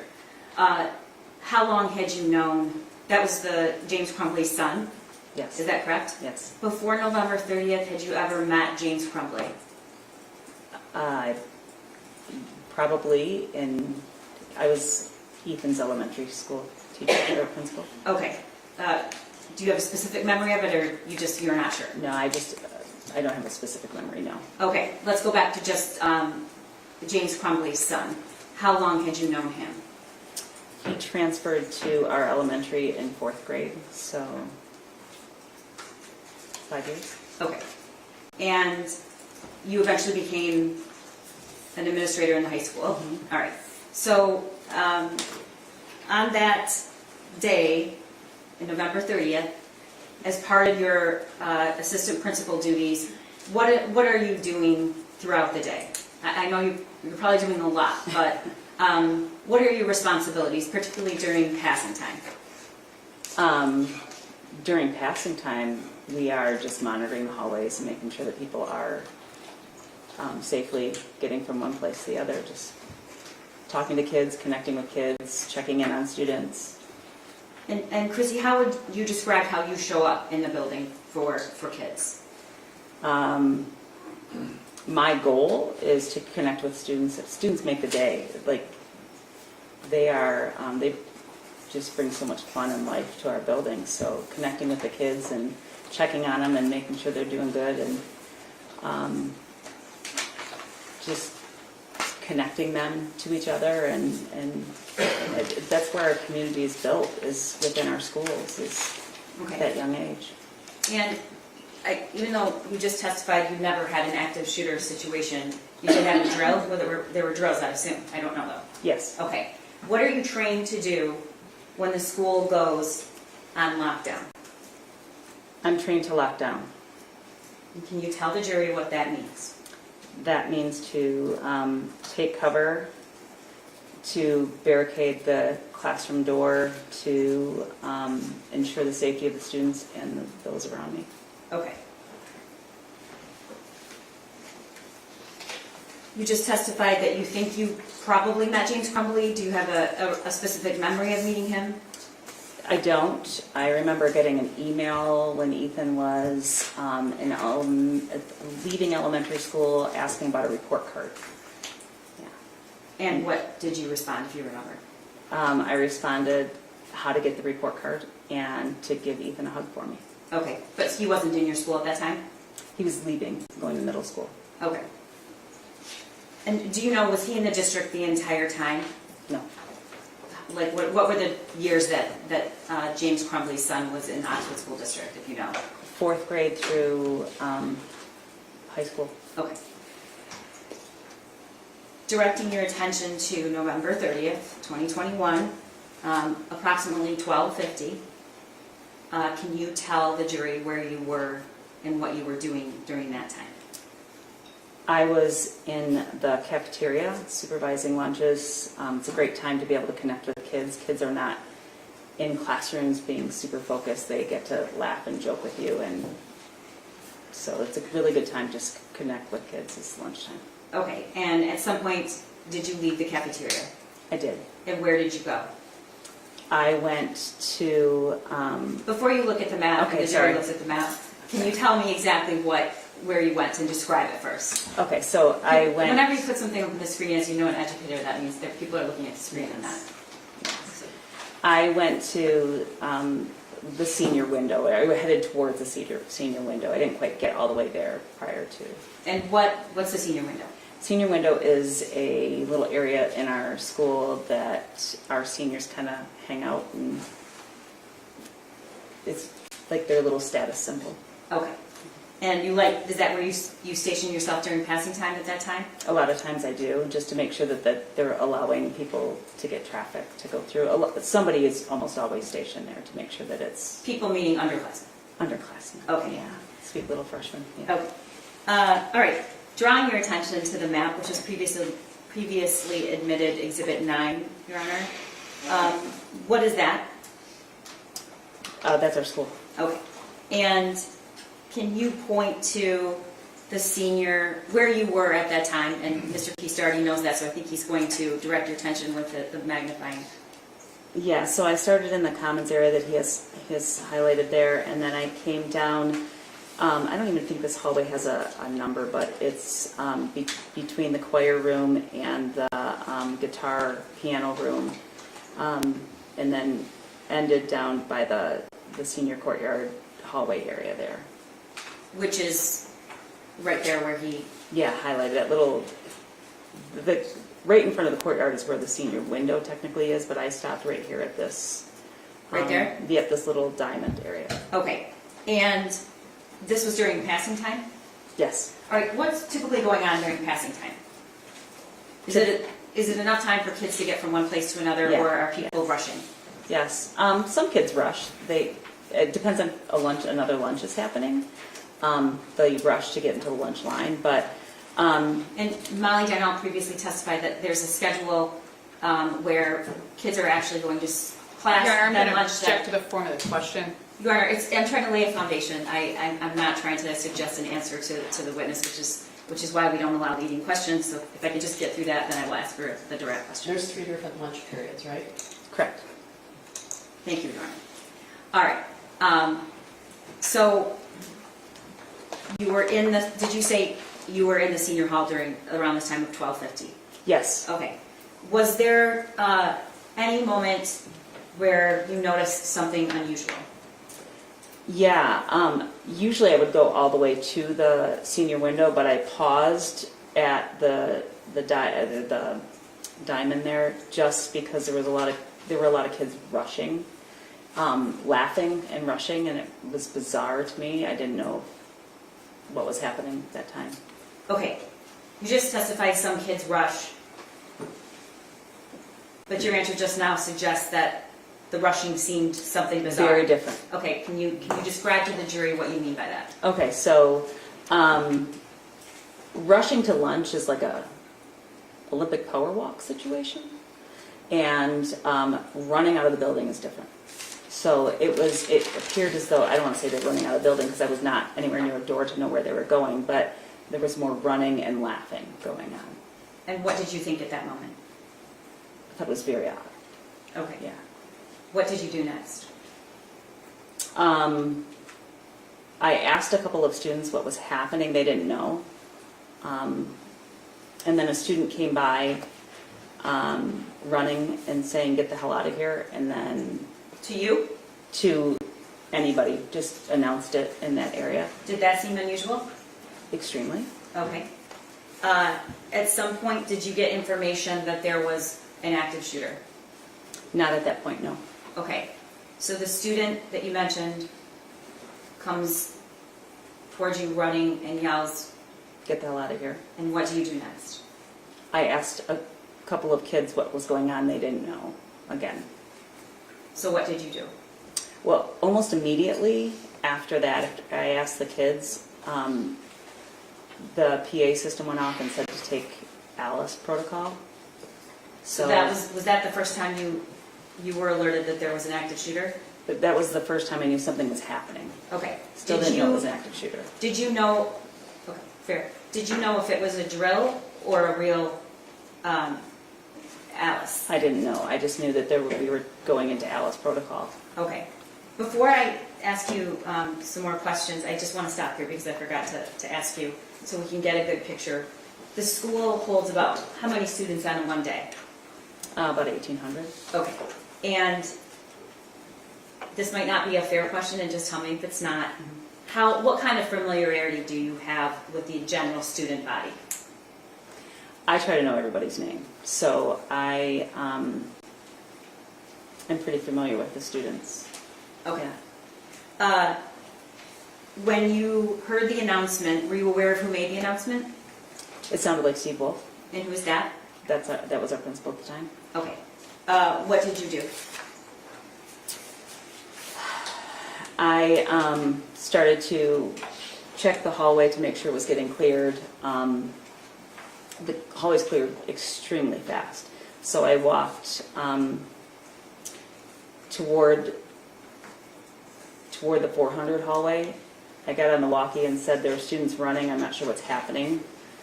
But the hallways cleared, just completely cleared out. So then I turned down the floor. Did you hear anything else at that point? No. Okay.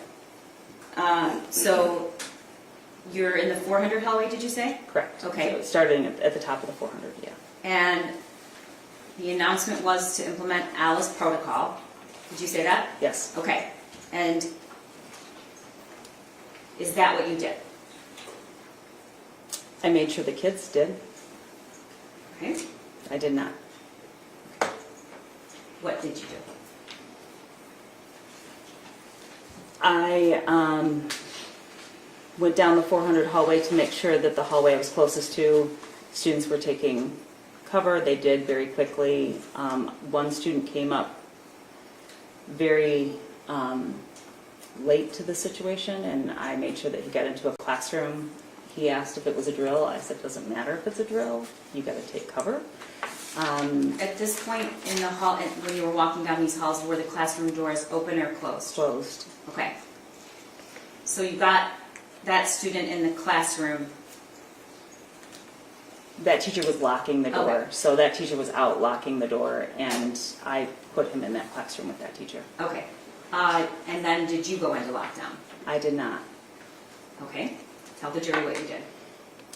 After that door was secured, I could smell what I called cap gun at the time, but I now know it was gunpowder. And Before that, I just want to stop you. Before that, did you hear anything? I don't think I had yet. I can't remember the order, but then shortly after that, I heard gunshots. Okay. At this point, what kind of familiarity did you have with firearms? And the reason I'm asking is, did you know when you heard that sound what it was? I knew what it was, but I don't have a lot of experience with firearms. Okay. So you're hearing the sound, you smell what you think is Cap gun. right. It's so weird, but yeah. And so then you go into lockdown. I did not. I Tell the jury what you did. went towards the gunfire to see what was happening because I wanted to make sure that our kids were safe. Okay. Can you tell us and relate where you were to the map in terms of which hallway, which classroom, so that we can direct the jury to the right?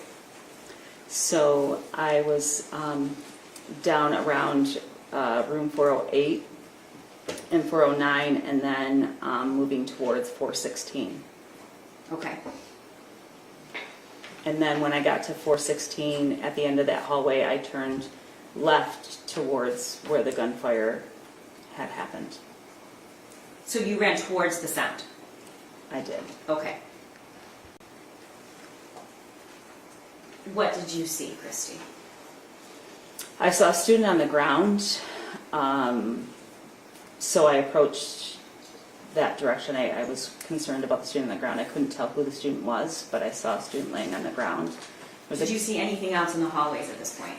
At that moment, I don't believe I did quite yet. Shortly after I did, but very quickly. Any other people? Shortly after recognizing that there was a student on the ground, there was a student coming my direction. Okay, but any other staff, administration, teachers, students? No, just me. Okay. Now, the judges made very specific rulings that you cannot talk about any sort of highly suffering. So I want to make sure that we describe what happened, but in a way that comports with her order. Did you approach that student? The student on the ground? Yes. Yes. All right. And describe how the student was lying down. Face down, face up.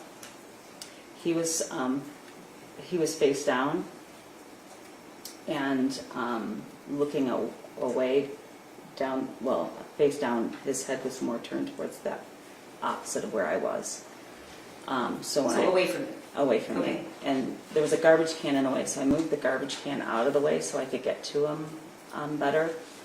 And Kristy, when you approached the student, did you have could you see any signs of injury? Did you know what happened to the student? I didn't know anything at that point, no. Okay, what did you do next? I looked up the hallway and I could see another student look like he was bringing his arm down. My assumption was that was probably the shooter. And so what did you do? I let the office know in Milwaukee that I had eyes on the shooter. Okay. And were you instructed to do anything at that point? I don't remember. Would it have mattered? Probably not. Okay. I had a student at my feet. Okay. Tell the jury what you did. The shooter was coming closer to me. As he got very close, I realized it was Ethan, and it didn't seem right to me because Ethan always seemed like a sweet kid. I just couldn't picture that being him, so I talked to him. As he walked by, I asked him if he was okay, what was going on. I took a few steps down the hallway with him. Did you see that he was holding anything? Yeah, he had a gun in his hand. Okay. And What did the shooter do? Did he look at you? Did he turn away? Did he speak to you? he looked away from me, which that made me, I knew for sure that at that point he was the shooter because he would have talked to me. If he were in a, typically he would have said something to me. He would have talked to me. Okay. And I do have to ask, why didn't you take cover? There was a student that needed my help. Okay. So at some point, were you alone in that space? Did the shooter pass you by? Did he stop? He kept walking. I walked with him for just a couple of steps and a few, I don't know, probably, I can't even measure, probably 10 feet. And then I turned my back on him. I know this is ridiculous that I did, but I turned my back on him because I had a student that I needed to check on. Okay, and I'm sorry, I have to ask you to keep your voice up. Sorry. So I turned my back on him. I wasn't sure where he went. He was past me. And then I went back to the student that was on the ground. Okay. At that point, could you identify who the student was? At that point, I rolled him over and I realized that it was Tate Myre. Did you notice if he was injured? At that point, I knew that he had a bullet wound. Did he have what? I'm sorry. He had a bullet wound entering in the back of his head and exiting in the front. Was he still alive? I hoped he was. He was very gray, but I started to resuscitate immediately. Okay. He had a pulse. What's that? He had a pulse. Okay. You knew him? Yeah, I had all of his brothers, and his mom was my PTO president. I've known the family really well. Okay. What happened next? I just began to give him rescue breaths. How long did that go on? Your Honor, may we approach? Next question, please. Next question. How long was it? I asked what happened next, Your Honor. I'm doing my best. Okay, what happened? Without saying what that experience was like for you, was there a moment when you stopped, and what happened to make you stop? I continued until they took him from me. Okay. And what happened next?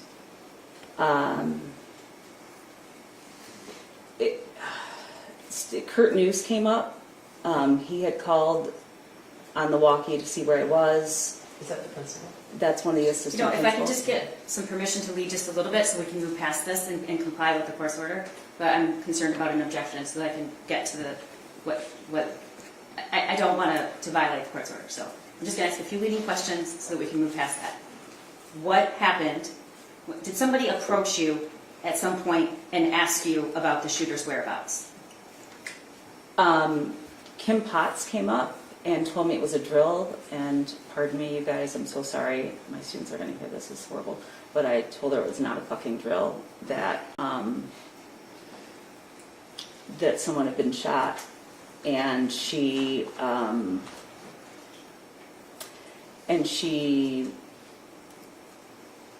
kind of grabbed her gun and went And I'm sorry, Kristy, tell the jury who Kim Potts is because they don't know who Kim Potts She is. was a retired police officer who was worked in our lunchroom. Okay. Yeah. So she wasn't technically a security person? No. But she did carry a weapon? Yes. Okay. And so I just said he went that way, and I just kept waving my arm that way. Okay. If we go back to the map, you were, at this point, when you were with Tate, what classroom were you around, if you know? So I would have been by room 223. Oh, actually, in that, see, there's this little space between 223 and 225. There's two doors. One goes into the courtyard and one goes out of the building. That's where Tate and I were. Okay. And when you say you pointed that way, which direction? Towards 225. I didn't know where he went. I just knew he went that direction. Okay. And so if Mr. Keese can at least, so that way? Yes, Okay. correct. All right. And, I told Kurt News that same thing when he came up. okay, that's what I was trying to get to. Yeah. At what point did who's Kurt News? Kurt News is one of the other assistant principals. He was responding to me on the walkie to find out where I was. Okay, and at what point did he appear, if you know? Just before Kim did, because he went into the courtyard to go see if he could get one of our medical staff to help.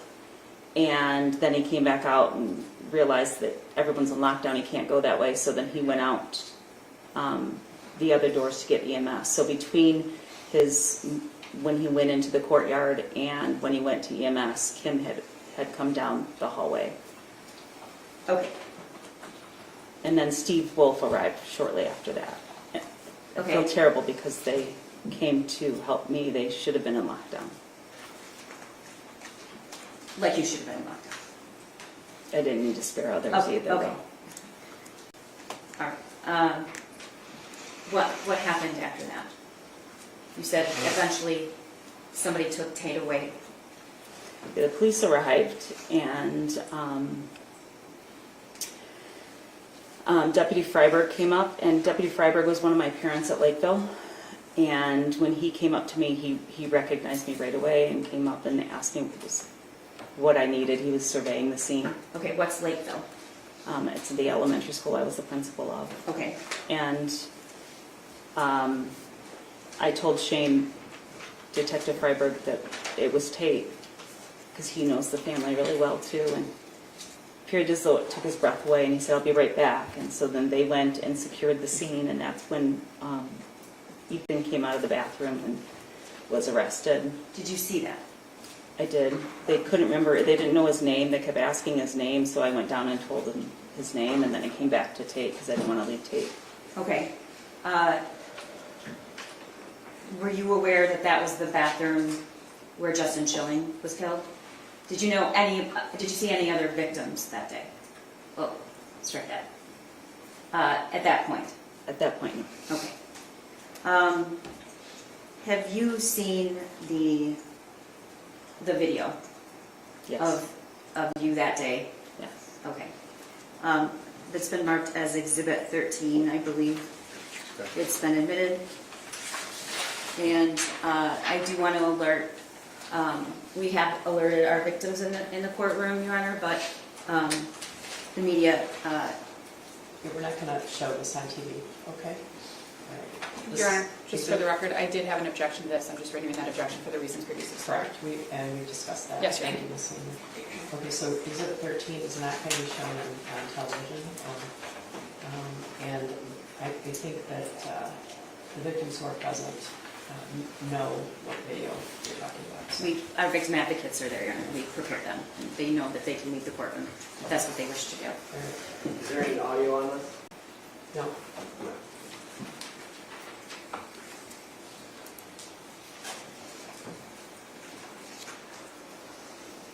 And Kristy, can you tell us when you come into the image? So I'm in the image there in the yellow sweater. Okay. Do you have the ability to come for that? Right there? Yes. Okay. And then can you let us know when you see the student you described that came up to you?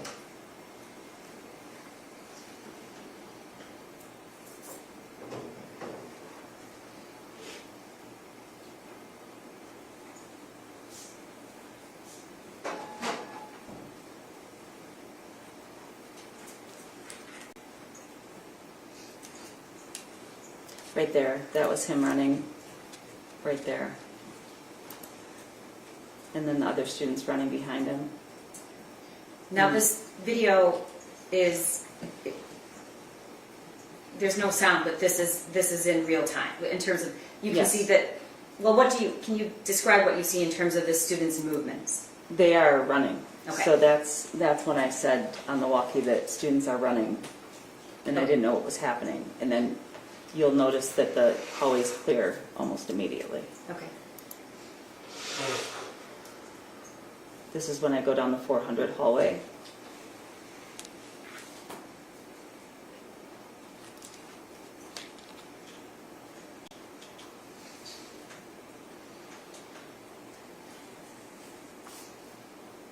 Didn't you stop it? Who was that, Kristy?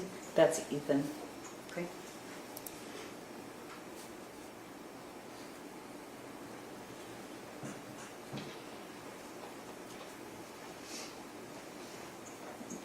This is me telling the teacher. Where? At the There's a top of the teacher screen? here. I'm checking doors up at the top of the screen, and then a teacher came out, and then a student joined them. And then this is me coming. Bless you. Started smelling the. This is me telling when I smell cap gun and walking towards where I heard the shots. Okay.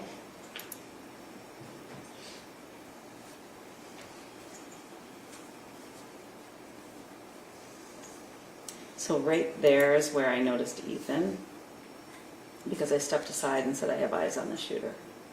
And at that point, had you observed Tate? I could see Tate on the ground. Yes. Okay, we can't see him in this picture though, okay. No.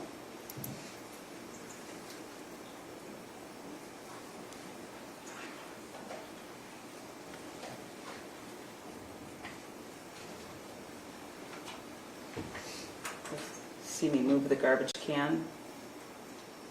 Is that Tate lying on the ground, Kristy? That's Tate on the ground, yes. And who are you looking at right then, down that Ethan. hallway? I'm looking at Ethan. And I'm talking to Tate at that point. And who do we see? Ethan's walking up to us.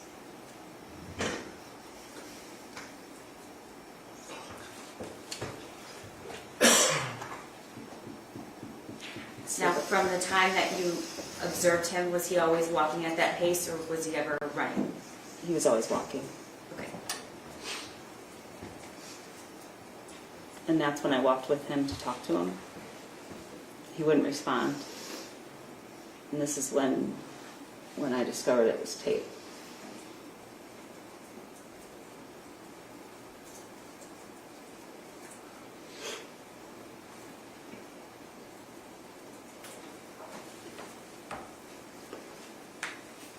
If you could stop that for a second, who are those people?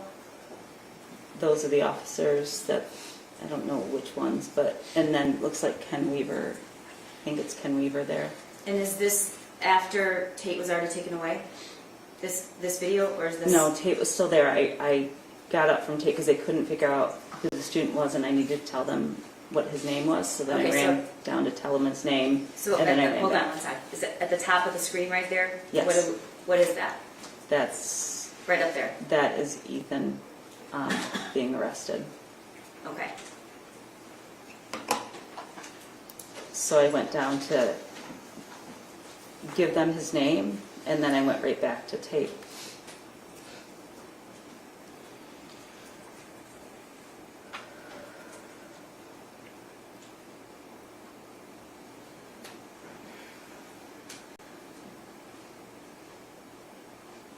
I think he was asking me more questions, and I said, I've got to get back.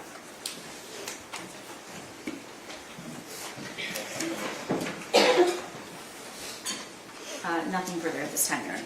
Cross. No cross run. Can she be excused, Your Honor? Yeah, you may step down. Agree, question? Sure. Could you turn on the audio, please?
We are making incredible strides. We're going quickly, we're being efficient, but we're sort of out of the witnesses for today. So we're in good shape. We will definitely be finished by next week. You will definitely be finished by next week. That's the good part. I think someone here has a vacation, I don't recall who.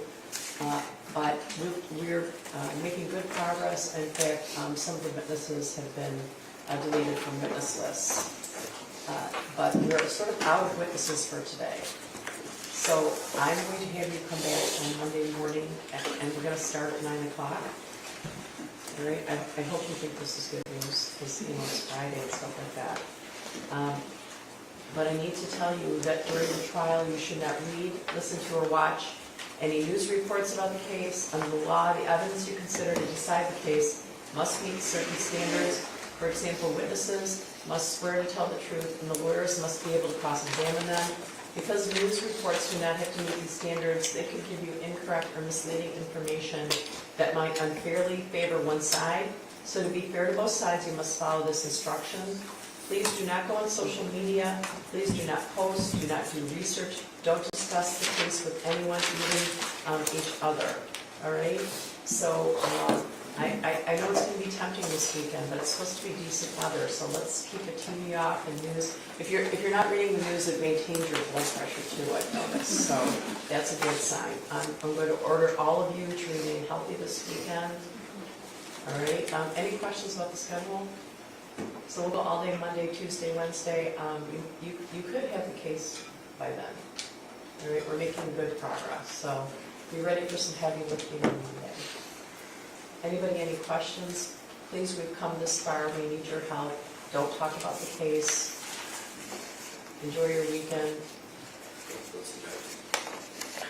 Well, the bad news, to me, the bad news is that we can't go any further today, but it's also the good news because we made such good progress that, you know, we sort of ran out of witnesses. So people have to be scheduled to come here, so it's a big, we're moving a lot of people around, right? So, yeah. Good? Oh, and place your lunch order before you leave, all right? All right, thank you very much. All rise for the jury.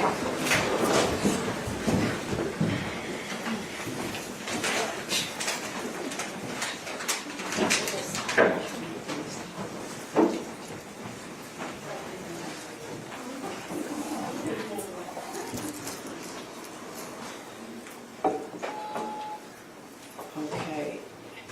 Anybody, anything? 9 o'clock on Monday.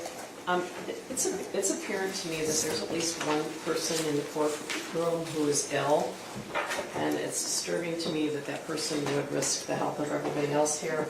I know everybody here needs to remain healthy. I know that I'm taking my vitamins and getting my sleep because I'm expected to be here every day, and so are the lawyers. So I think the person who's sick should think twice, all right? Because we have air filters, we have hand sanitizer, but it's kind of unfair to everybody else, right? All right. Anything else? No, Judge, thank you. Okay, so you can take him down. Thanks. Thank you, Your Honor.